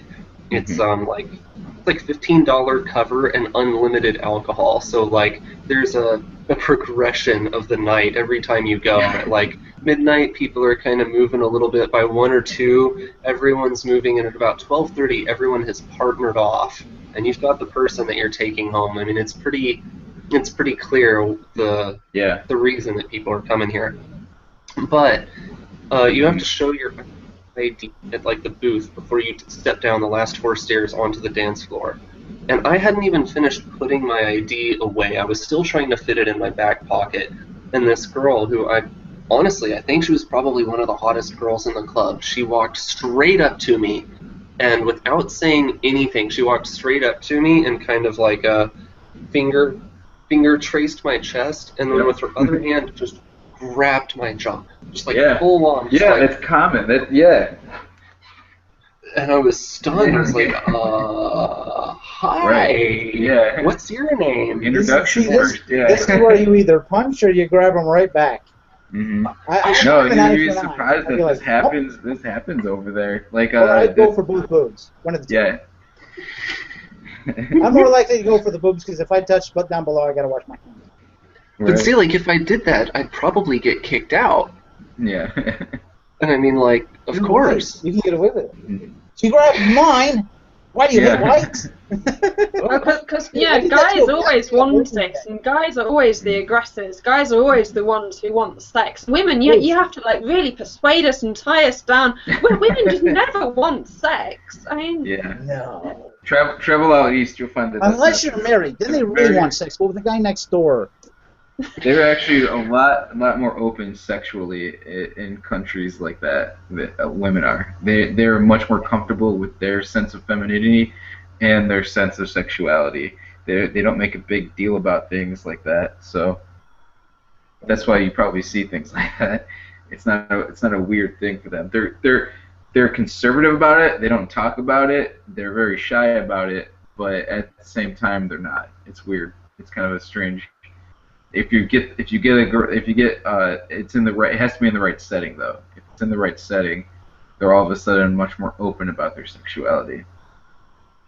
I would agree with that. Mm-hmm. Speaking of equality, and you keep bringing up Thailand. Mm-hmm. There's an epidemic in Thailand, from what I've read, of wives cutting off their husband's penis and throwing it to farm animals. Yeah. This is a thing. I could see it's so much of a thing. Can you imagine that thing just whizzing around in there? I think it's wonderful. Yeah. Fantastic, isn't it? That woman's what a horrible bitch. I'm glad she got lucky. Yeah. Honestly, if that was a man saying that, I don't think he would have a career in TV anymore. getting that Oh, out. it definitely would. Sharon Osbourne. Was Ozzy Osbourne Look at saying what that happened- about a woman's tits or clit or something like that? Look what That's another happened with example of societal Dr. misandry. Full of Crap. He just asked the question, how much alcohol does a woman drink? At what point is it rape?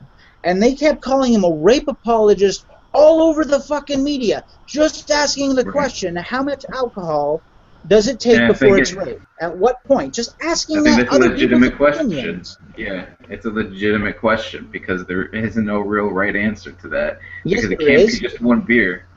But Yes, there is a right answer. You're responsible for how much you drink. You're literally making yourself Yeah. stupid. At no point Mhm. is drinking, how much you drink, become rape. You are always responsible for your actions, and you're always responsible for your inactions. I would agree unless they are passed out. Now, if Then they're it's rape. unconscious, that's Passed out from different. drinking. Unconscious is different than being drunk. Now, if you're drunk so Mhm. much that you're unconscious, that changes the situation. But if you're Yeah. conscious enough to get But- in a drive and drive down the street, Or you're if just they're, as if they're on responsible. that verge, yeah, if they're on that verge of about to be looking like they're about to be passing out, but they're maybe like not completely.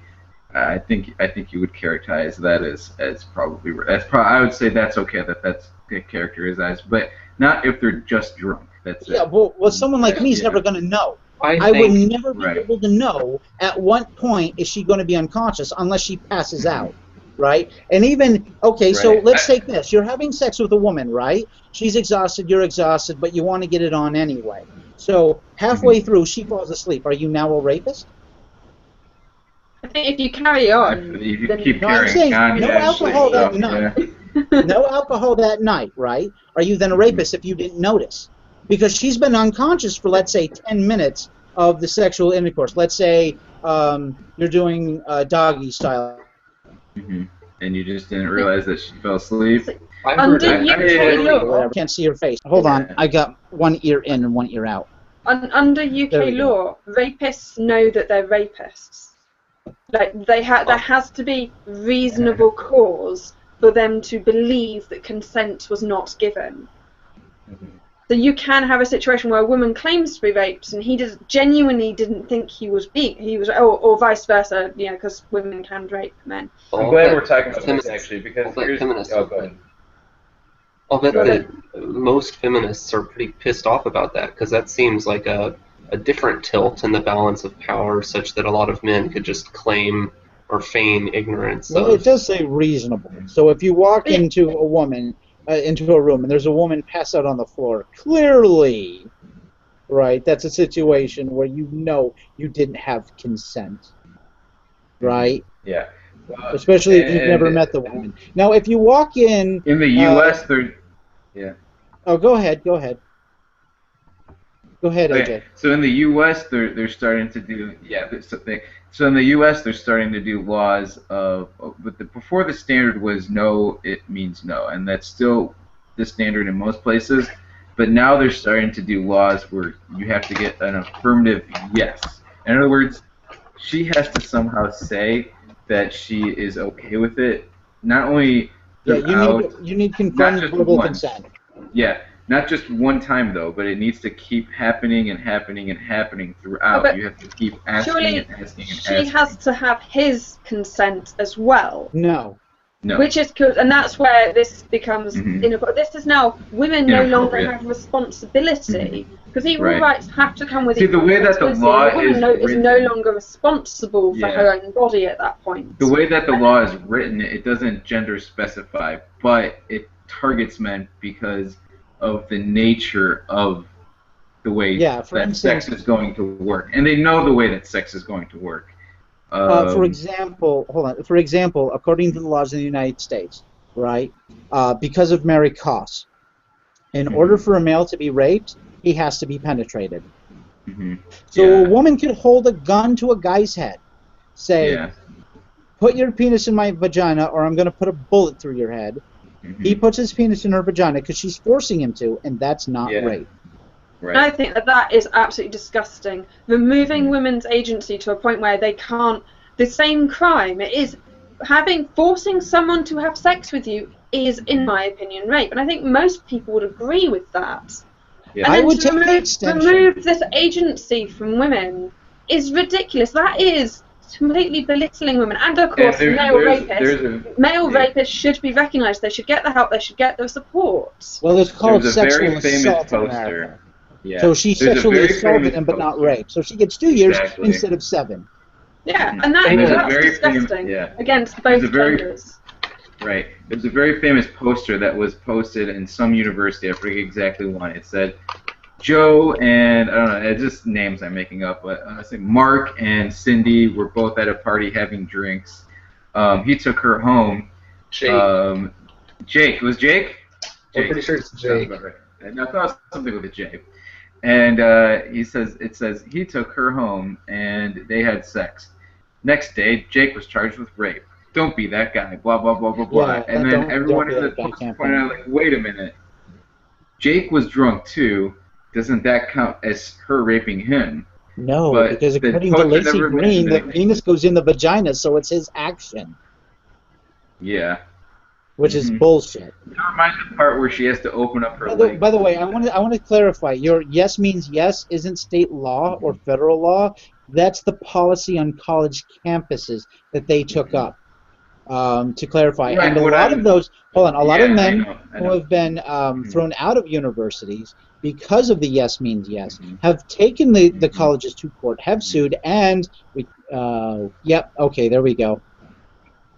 I don't know if it's If backwards. any of them Yeah, won. no, you've got it great. It's perfect. Yeah. Just yeah, That's it's great, a little high, but other than that, yeah. So they've taken it to the courts, and the court said, and it was a female judge who looked at this, and she goes, no, this removes the burden of proof. You've got a guilty until proven innocent case here. This was not done legally. You have to readmit him into college Mhm. and give him his money back. Yeah, but the thing is that is a dangerous standard that is being widely accepted now. Even though that judge didn't accept it, a lot of people are starting to. Yeah, they're trying to And make it law to overthrow. I But used to still, watch if a you take show that to the called Supreme yeah. Court, if you Mhm. take that to the Supreme Court throws that out. It's just like making It depends. marriage Yeah. gay marriage now illegal. You can't do it. Mhm. It doesn't Yeah. work that way. You can't you can't have a state say, well, we're going to bring back slavery. It can't happen now. It's a dangerous path because we have it in some places, and I don't know. I mean, I see what's happening here is normal sex. It's like a lot of the radical feminists are doing the thing that they accuse Christians of doing with gay people, which is going into the bedroom. Now they're going into our bedrooms and telling us what kind of sex is acceptable to have. Even if it's relatively normal sex. She wanted the sex, and he wanted the sex, but because she didn't say yes out loud multiple times, it's rape. That's literally that standard. It is That's ridiculous. absurd. See, I would turn that Excuse me right a moment, I'm around just and gonna grab say, some I food. didn't say yes either. Mhm. She's a rapist. She raped me. I was drunk. I didn't know what I was doing. If I wasn't drunk, I would realize how ugly that bitch is, and I never would have fucked her. But I'd say Lacey that right in court, man, I clearly would. stated, yeah. Lacey Green clearly stated it's he's the one doing the actions though, right? So That sounds like such a sexist, misogynist view of sex, that women have no Mhm. agency in sex, and they're just Mhm. lying there. Well, it's not just Yeah. it's not just yeah, that's exactly what they misogynistic. think. You guys are also forgetting, and Blaise as well. You're just as guilty. You're guilty of not realizing the misandry of this whole situation because Yeah, it paints yeah, all men as that's it. rapists.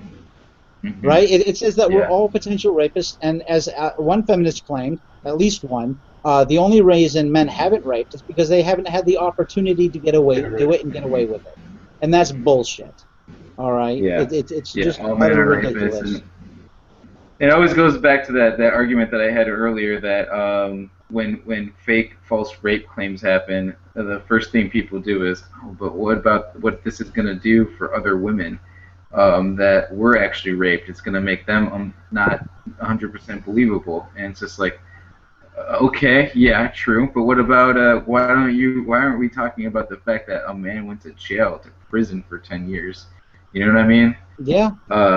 It affects. I think it affects more so the life of that man than it does of potential future rape victims. We're getting off topic. We need to save a lot of this. Yeah. We need a lot to save this for the episode when we do rape. Okay. So let's get back on language and culture and how we view words and the meanings we put towards them. One thing I'd like to say real quick before we jump off topic is, since I'm in Asia, have you ever had sex with a woman who screams as though she's, or moans, or cries in a way that sounds as though ambiguous, where you can't tell if it's enjoyment or like pain, or they do this like it actually like a scream, like scream. Yeah. It freaks me out, to be honest. I've never had that. I had sex with a woman who did that. So say that again. Yeah, we didn't hear you. Something about you having sex with a woman? I said I've never had that with a woman before, so I've never had it. Well, if you do, film it for us. Oh yeah. Well, it I will say I have. Honestly. I have, and it freaks me out too. And in fact, it's to the point where I almost stopped specifically for that reason, because I was like, I don't know if like what I'm doing is correct here right now, because I mean, eventually I could tell, because when I was stopping, she was like, no, keep going. But it was hard to tell, because it was like a very I was thinking to myself, I'm like, Do you guys, what's going on right do here? you guys know what cunt busting is? What? Do you know what cunt busting is? No. Okay, do you know what ball busting is? Okay, ball busting. Okay, for those who don't know, ball busting is when you kick a guy in the balls, right? Because you're busting his balls, literally, right? It's called ball busting. Cunt busting is the same thing, but for women. Okay. You kick them in the twat, or you pinch their nipples, or like however you're causing sexual pain, right? Right. And I call privilege. Like, clearly, when you do it to a guy, it's much more painful, so women must have more privileges. No, that's actually a myth. It can. What is it? Yes, it's just as painful. The target is just smaller. That's the difference. Also, see, so let's go a little bit sex ed here. Testicles are great shock absorbers, right? They can take a large hit, right? But what they mostly need is room to bounce away from. So if they're against like a flat surface and they're hit with a heavy object, that's going to cause testicular torsion, right? Or it's going to bust the testicle.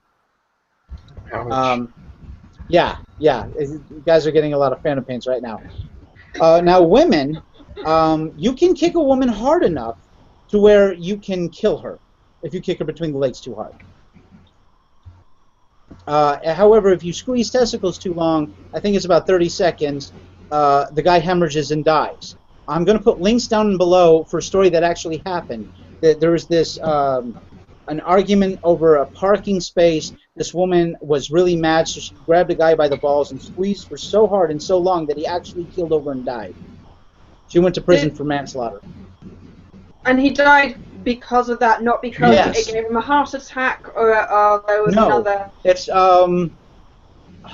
I want to say embolism, but that's not quite right. I'd have to look it up. I forget exactly what the medical term is, what happens. I think it's a hemorrhage. Yeah, I think it's a hemorrhage. Right. And Pike is in all sorts of pain right now. But anyways, I was with this woman, right?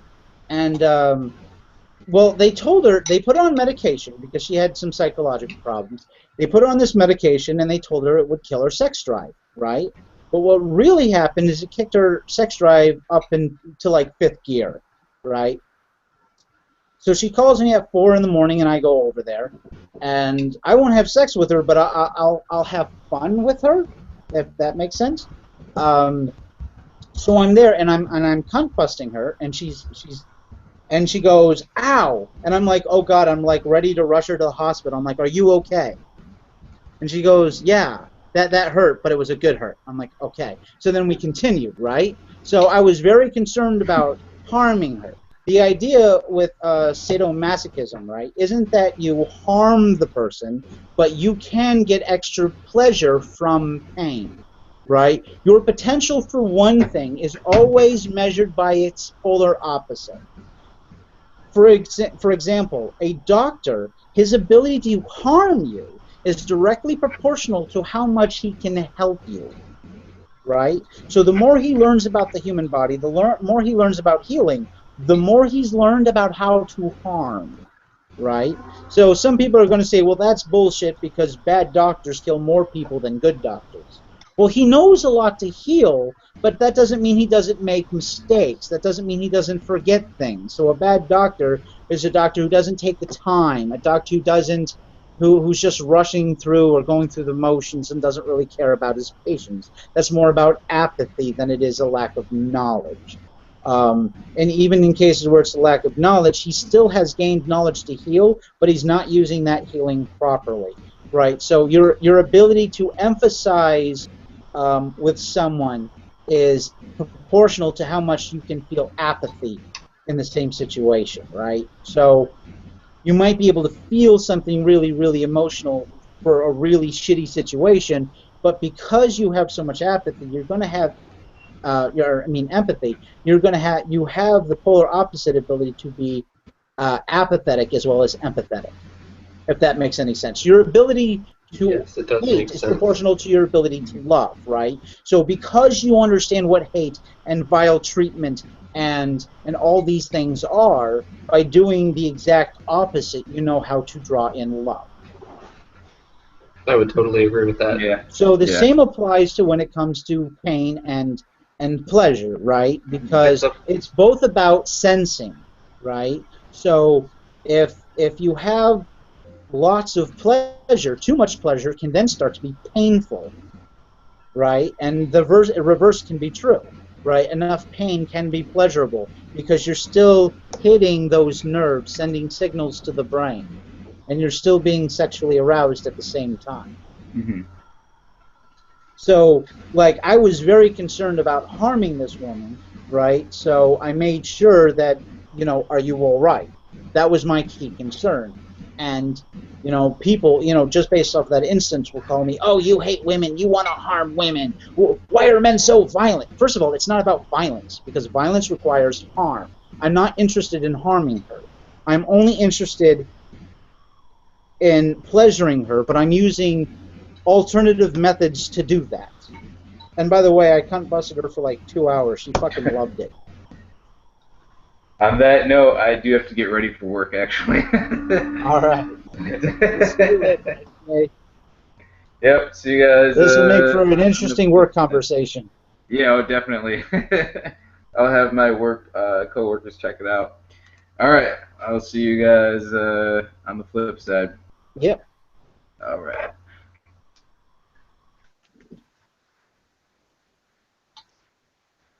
I just want to check, am I eating really loudly? Can you hear me chewing?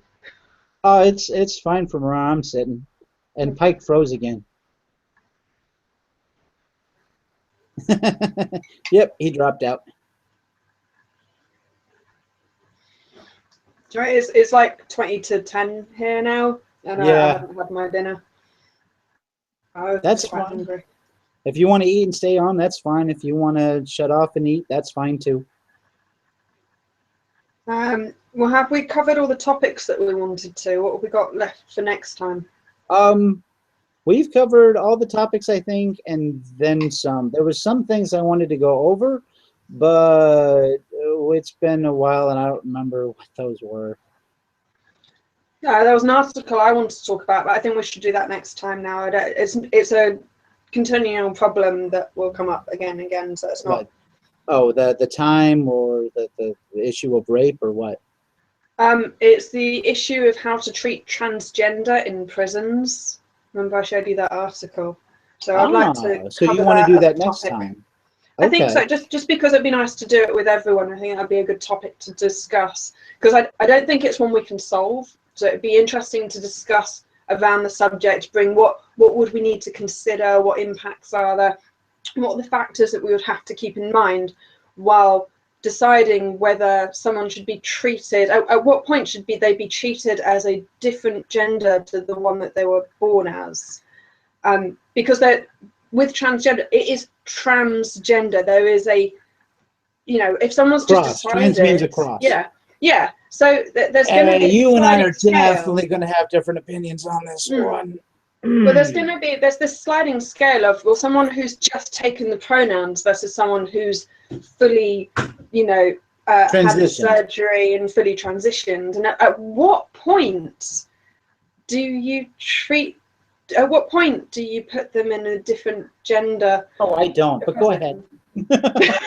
That will be interesting. Even so, yeah. Well, I want to ask, but I think we should save this for with the others, because I think this would be a really interesting topic. Of Yep.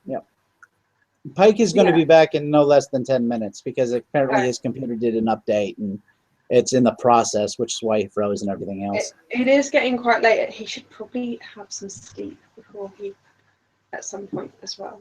Isn't it like he's got work tomorrow? Well, he's like he said, he's a night owl. He's all right. He was sleeping beforehand, which I think why he was late. And then he gets up like really early, and he's like up at like midnight half the time. Midnight to like 6. We should probably move our times to be a bit more convenient to some other people. I'm not very good at getting up in the middle of the night, so I'd probably just not come to those. But I think we should give other people. That's why I put it in our combined like box, right? Like our what is that? Our personal message or direct message. There's so many different programs that have so many different names for it. Our email accounts. Let's put it that way. Our combined email thingy. I put it. What time do you guys want to do it? Right? Because I figured, especially with Pike, would have the most say on this, because, you know, for him this is like really early in the morning. Well, I suppose if everyone's happy, I just want to make sure that everyone's got the choice, and I don't mind shifting it about a bit, but this is the most convenient time for me. This time frame is perfect for me. But yeah, that's me, and I want to give other people a say. Yeah, I understand that, and I guess it got pretty close to us doing the video, so it was like, all right, just make sure it's like, because Pike was I think, I don't remember. I'd have to look back on the thing. There's so many messages. We really need to condense that. Like, I don't know, drop one message at a time and wait for people to respond, kind of thing. Put all your ideas, then hit enter. I don't know. And everybody out there who has listened to this, you know, length of time. Last time I had a counter. I don't have a counter now. Where did that go? Yeah, last time this had like when we started to when we ended. And we don't have that now. I don't know. We're using the hashtag, the Water Bear Brigade, so that people can tag with that on topics that they'd be interested in us discussing. And also asking questions, anything, just communicating with us generally. So we'll check the that hashtag every so often. It'll be nice to see some other people tagging into it, just to say hi, just so that when I look, it's not just us. Mm-hmm. And I'm gonna look back on the Twitter account, because we were supposed to have a guest, and we didn't. Yeah, it's Pike saying my computer restarted. I'll be at least 10 minutes. We were supposed to have Lady something on here. I sent her an email. Let's see. Lady Dedamontis, otherwise known as Minx the Kitten. Not sure if I know who that is. Oh, I know you know that person is. I met you at the same time I met this person. We were in a combo together, and you follow Minx the Kitten as well. Oh, okay. Yeah, we all follow each other. I should have sent this out earlier. I meant to. I'm sure us doing all our admin is really thrilling for the viewers. Maybe we should either stop this or pick a topic, and then we'll discuss the admin offline, I think. Yeah, also, you know, we have our Patreon account. That'll be in the down below for anyone who feels, you know, that we deserve money for, you know, running, you know, these services, kind of thing. I put in the thing multiple different reasons to throw us money. It's all good if you don't. This isn't begging. This is if you think that we're worth anything for any particular reason, feel free. We'll even spend the money depending on who's donating what. We'll put the money in the direction that you want. Just, you know, drop us a line, tell us what you think. If there's any topics, you know, like she said, Water Bear Brigade is the hashtag. My camera's about to die again. No. Yeah, I bought this thing to run it off the mains, and it doesn't work with just my model. It said it did, but it doesn't, and so a couple of other people complained. So I got to see if I can send it back and get a new one. Which was a shame. What complained? What way? So I bought it off Amazon. I've complained to the seller, and I'll send it back or something. We'll see what they say. Oh. But yeah, it was just quite annoying because it specifically said in the information that it was compatible with my camera, and I got it, put it all in, and it's not. Okay. Well, I'm gonna apologize to everyone for the technical difficulties. That's on me. I don't know what the hell was up with my my Freudian slip there. I do that all the time. I don't know why. I'll go to say one thing and I say something completely different. I'm sure it has something to do with the workers area of my brain. He decided that we were honorary members of the Honey Badger Brigade. I don't know why I said that. I did spend hours. You know, just before I went to the Chinese buffet, I was watching Dr. Brandon McCann's latest video, and I shut that off just before we started doing this because I was arguing with a stupid woman on Twitter who claims to be a lawyer, a DA in New York, but for some reason can't understand basic forms of communication, doesn't understand basic concepts of logic, can't understand simple concepts. Do you need any of that to be a lawyer? Huh? Do you need any of that to be a lawyer? Yeah, you need all of that to be a lawyer, because if you can't understand a basic argument, how are you going to defend or attack someone properly in court? I was being facetious, sorry. Okay. Facetious. It's a fun word to say. Try to say it 10 times without smiling. I should probably actually look up what it means. It just sounds cool. It sounded right. No, you use it in the proper form. It's got a kind of a form of satire, and it's the only word in the English language that has all the vowels in order. Ooh, did not know that. Think about that. Facetious. I can't spell it either. That's all the letters in order. So yeah, and have a good one for all those who stayed to either watch part of it or all of it. And thank you. We appreciate any comments, concerns. Some people said doing this for a couple hours is way too long. Some people said, well, if you can't say everything you want to say within 15 to 20 minutes, you're either not talking enough or you're not reducing the content or whatever. I disagree. This is a podcast. Some people like long things like this, like the Honey Badgers. There's Thunderfoot's videos, which are usually, I think Thunderfoot's videos are too long because he repeats himself like over and over and over again to drive in the point, and I think that's a little ridiculous. Paul Plumneum or Paul Neum, I gotta look up the name. I'm horrible with names. But anyways, he does videos that are usually like 20 to 40 minutes long.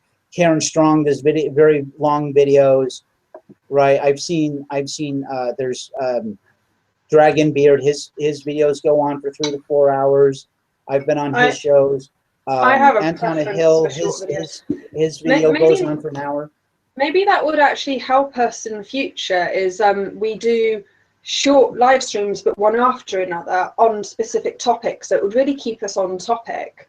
But then we can do lots of short ones. It means that people who want to watch can just watch the ones they're interested in, but we will have to set it up carefully so that they can find the, we'll have to release the links and make sure the things, and that would be, we could still do 3 hours, but we could break it up into 1 hour or half an hour sections. This is what I I need to talk to my editor, and what I'm going to ask my editor to do is I'm going to ask her to take these videos, and I'm going to ask her to edit them down, to try to get them down to 20 to 30 minutes, these 3 hours, to take out our best arguments, right?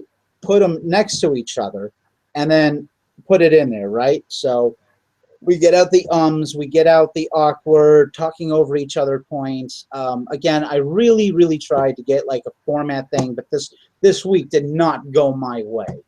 I do apologise at the very beginning because we discussed about having like a sign for rabbit holes. So I did a double clap and I said, "Oh, there's a rabbit hole there." And actually, it was one of your main points, but I thought it was just going on too far. I assumed you were going down a rabbit hole with this very long introduction about this very personal joke. And so I do apologise at the very beginning. I tried stopping you because I thought you were going off topic when you weren't. Yeah, I get that a lot. Go on I really do. But what was that? What was that? Remind me at the beginning of what it was that I was talking about. So it was your opening comment. You were talking about Chinese jokes. Yeah. Okay. And the point you were trying to make, I believe, was about language and cultural appropriation and things. I think you were leading up to a point, but like if I was watching this myself, it took way too long for you to make your point, and I probably would have stopped listening. I'm really, really picky with videos. If you don't make a point within the first minute, I'm not listening anymore. Well, I think a lot of people do, and what I do is with podcasts, right? I'll start playing it, and I'll listen while I'm doing stuff like cleaning my room, right? Doing basic tasks, right? Or while I'm playing a video game that I don't need sound for, and I don't need to think that hard. And then I'll listen to the podcast while I do it, and I'll get all the information that I want. If there's something interesting, I'll pause the podcast. I'll look up whatever they're talking about, or I'll watch their little thing they're talking about. And then it's great. It fills up the hour, right, or the hours that I'm doing something monotonous and whatever. But the last thing I want to say in this video, the point I want to end on, is cultural appropriations. Yeah. Learning another language, like we said earlier, is appropriating someone's culture. Whether you're learning German, Chinese, whatever language, you're appropriating that culture, because culture and language are like this. Like George Carlin said, if you try to control thought, or when you try to control language, you're trying to control thought, right? And your shared thoughts are what drive a culture. And a culture moves in one way or another based on agreed upon ideas, right? That's what a culture is. So when they talk about rape culture, or when they talk about black culture, which doesn't really exist, you're talking about all these people with shared ideas, right? The shared idea that rape is good, that would be a rape culture.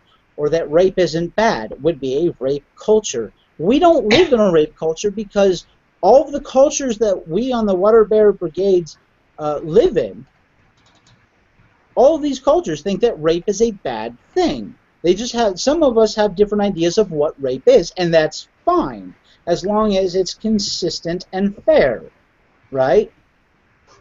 And we're going to hit the rape topic sometime down the road. We don't know when that is. We're going to make sure that all of us have our ducks in a row. We all have the information we want to bring. I'm sure some of it's going to be overlapping. I'm going to have a much better structure, I promise. It's just there's a lot. We're still learning. We're still learning from modeling, and I think getting some feedback would be good. Whether people prefer that we do lots of short topics and then with individual things so that it's easier for people to follow certain topics, or whether they prefer this long rambling. Okay, so I'm still here, by the way. It's just my camera battery died, so I've just. That's fine. That's fine. Here's the thing, though. With cultural appropriations, people keep acting like it's a bad thing. It's not a bad thing. It's one of the things that made America so fucking great. Because I can go down the street and I can try some Chinese food. I can go down the street and try some Mexican. I can go down the same goddamn street and I can hit an Italian place. I can hit a Japanese restaurant. I can hit any kind of restaurant I want made by authentic people, derivative of that culture and derived from that culture, right? So that's not a bad thing. It's a good thing that we accept other cultures, and you can't do that unless you appropriate them. Well, not only that, but to stop racism, to stop to stop anything like that, you need to stop segregation. You need to get people to understand each other, to understand other cultures. So actually, by insisting of these cultural separations, you're actually going to increase culturism, like racism, but for cultures. Yeah, You're actually going to culturalist. make people, you're going to make people more afraid of each other, and you're actually going to make life a lot worse for people. Well, it depends. You can do the exact opposite and have it beneficial. The way you desegregate is sometimes by the way you segregate. You point out the uniquenesses of each other, right? Like I'm walking with my friend at work, right? And I said, well, you know why it's your fault, right? And he goes, why? It's because you're black. And he fucking laughed his ass off. It was funny as hell. Because I do that like all the time. I said, you know why, right? He goes, why? I go, because you're black. Like every reason is because you're black. So I'm making fun of the fact that he's black, but it's okay because I'm not actually making fun of him for being black. Right? I understand what you So mean. we're appreciating our differences. And I think that's great because it's like, okay, you're black, but cool, great. It's part of you that's unique. You don't have to be me. Right? And the reason everything's my fault is because I'm white. I have seen some white jokes like that I feel are tasteful or at least amusing. Or I can laugh at myself. I can laugh at white culture if we're gonna laugh about the differences between us. Then I do think whites are fair game, but I do think that there is a disturbing correlation between the people making white jokes and the people who believe in the patriarchal white supremacist, I should say anti-patriarchal, anti-white supremacist, militant kind of redefinition of what, the redefinition of racism and sexism so that you can make these kinds of jokes, and they seem to feel like it's necessary to attack white people in order to get justice. And at that point, just like you were describing earlier about the context and the intention of making a joke, that's where I get... I don't know how to respond to this, but I do feel strongly... Okay, here's the difference. Okay, for those who've seen Full Metal Jacket, this is going to sound real familiar. Pike, how do you stop two black guys from raping a woman? You throw a basketball between them. Oh, ouch. That's a racist joke. That joke is racist. It's mean. It's intent on being wrong. It's intent on trying to harm somebody with words, okay? Now, the difference between my joke that I made earlier is it was a racial joke. The difference between racial and racist is one is pertaining to race. The other is trying to exclude it. Yeah. Racism is including or excluding someone solely on the basis of race, right? Now, racial is just pertaining to somebody's race, right? So it either pertains to my race or his race or whatever. It's just mentioning race, right? But when I was playing Ebony, and this guy was being rude to me, right? And I put a joke in the form. Like I try to be cordial and whatever, and he was being really rude and obnoxious, and I was mostly ignoring it. And so I put the joke in the chat room. I said they told me I needed to find Jesus. He was at the Home Depot the whole time. And he was like, oh, this is a racial joke. I said, yeah, it's a racial joke, but it's not a racist joke. And I'm like. And they're like, oh, that's the same thing? I said, no, they're two completely different things. In fact, it's not even a racial joke because there's nothing racial about a name. A name is cultural, not racial. And they're like, oh, you're splitting hairs. And they wanted me to apologize to this guy, which I wouldn't do for the longest time until a friend asked me as a personal favor to him to apologize, and then I apologized. But it wasn't a real apology, so it didn't really matter. I wasn't really sorry that I said it. It was a funny joke. And he was taking it personally. He was in a pissy attitude in the first place, right? So that's on him. And he was rude to me before I ever made that joke. So he bitches about that joke, but it was just in one of those moods. So the issue is whether something is intended to be harmful or not. And if it's not intended to be harmful, if it's satire, then it's fine. The problem with the joke I told about the basketball is it's not satire. It's intended to be harmful. Here's another joke for you. But a even man, if something's intended to be harmful, you shouldn't stop it from being said. You should just ridicule it and point out that it's stupid. And yeah, it's down to freedom of speech. yeah, it And is stupid. That's how the do whole you point. prove intent? The way you destroy evil, right, is to ridicule it to death, right? So here's a joke I also like telling. A guy hits his wife with a car. Whose fault is it? Sorry, I was reading something. I missed the question. No, answer. Like, this is like a regular joke. You would say, sorry. I don't know, or whatever. Okay, so the person who's at fault is the man, because he should know better than to drive his car in the kitchen. See? It's over ridiculous. So you're making fun of this whole macho, masculinity, man-hating kind of atmosphere, right? Because you know I'm not serious about this joke. It's satire. Well, It's overtly ridiculous. you have to be. I agree and disagree. The degree to which you hold that standard is the degree to which you have to be willing to accept feminists when they talk about their male tears mugs that they're doing it as a overt irony, like, well, the context is because I'm a feminist, obviously I drink male tears, so clearly I'm joking. And this kind of does bother me because that's the thing.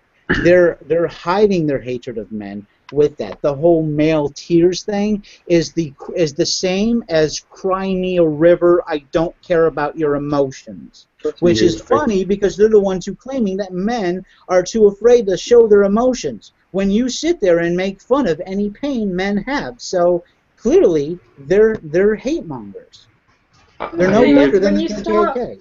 When you start trying to have one rule for one and a different rule based on this shade of grey that everyone's going to disagree on, like, it's very subjective, and it makes it very, very difficult to know, like Poe's law, what's real and what's not, what's a joke and what's serious.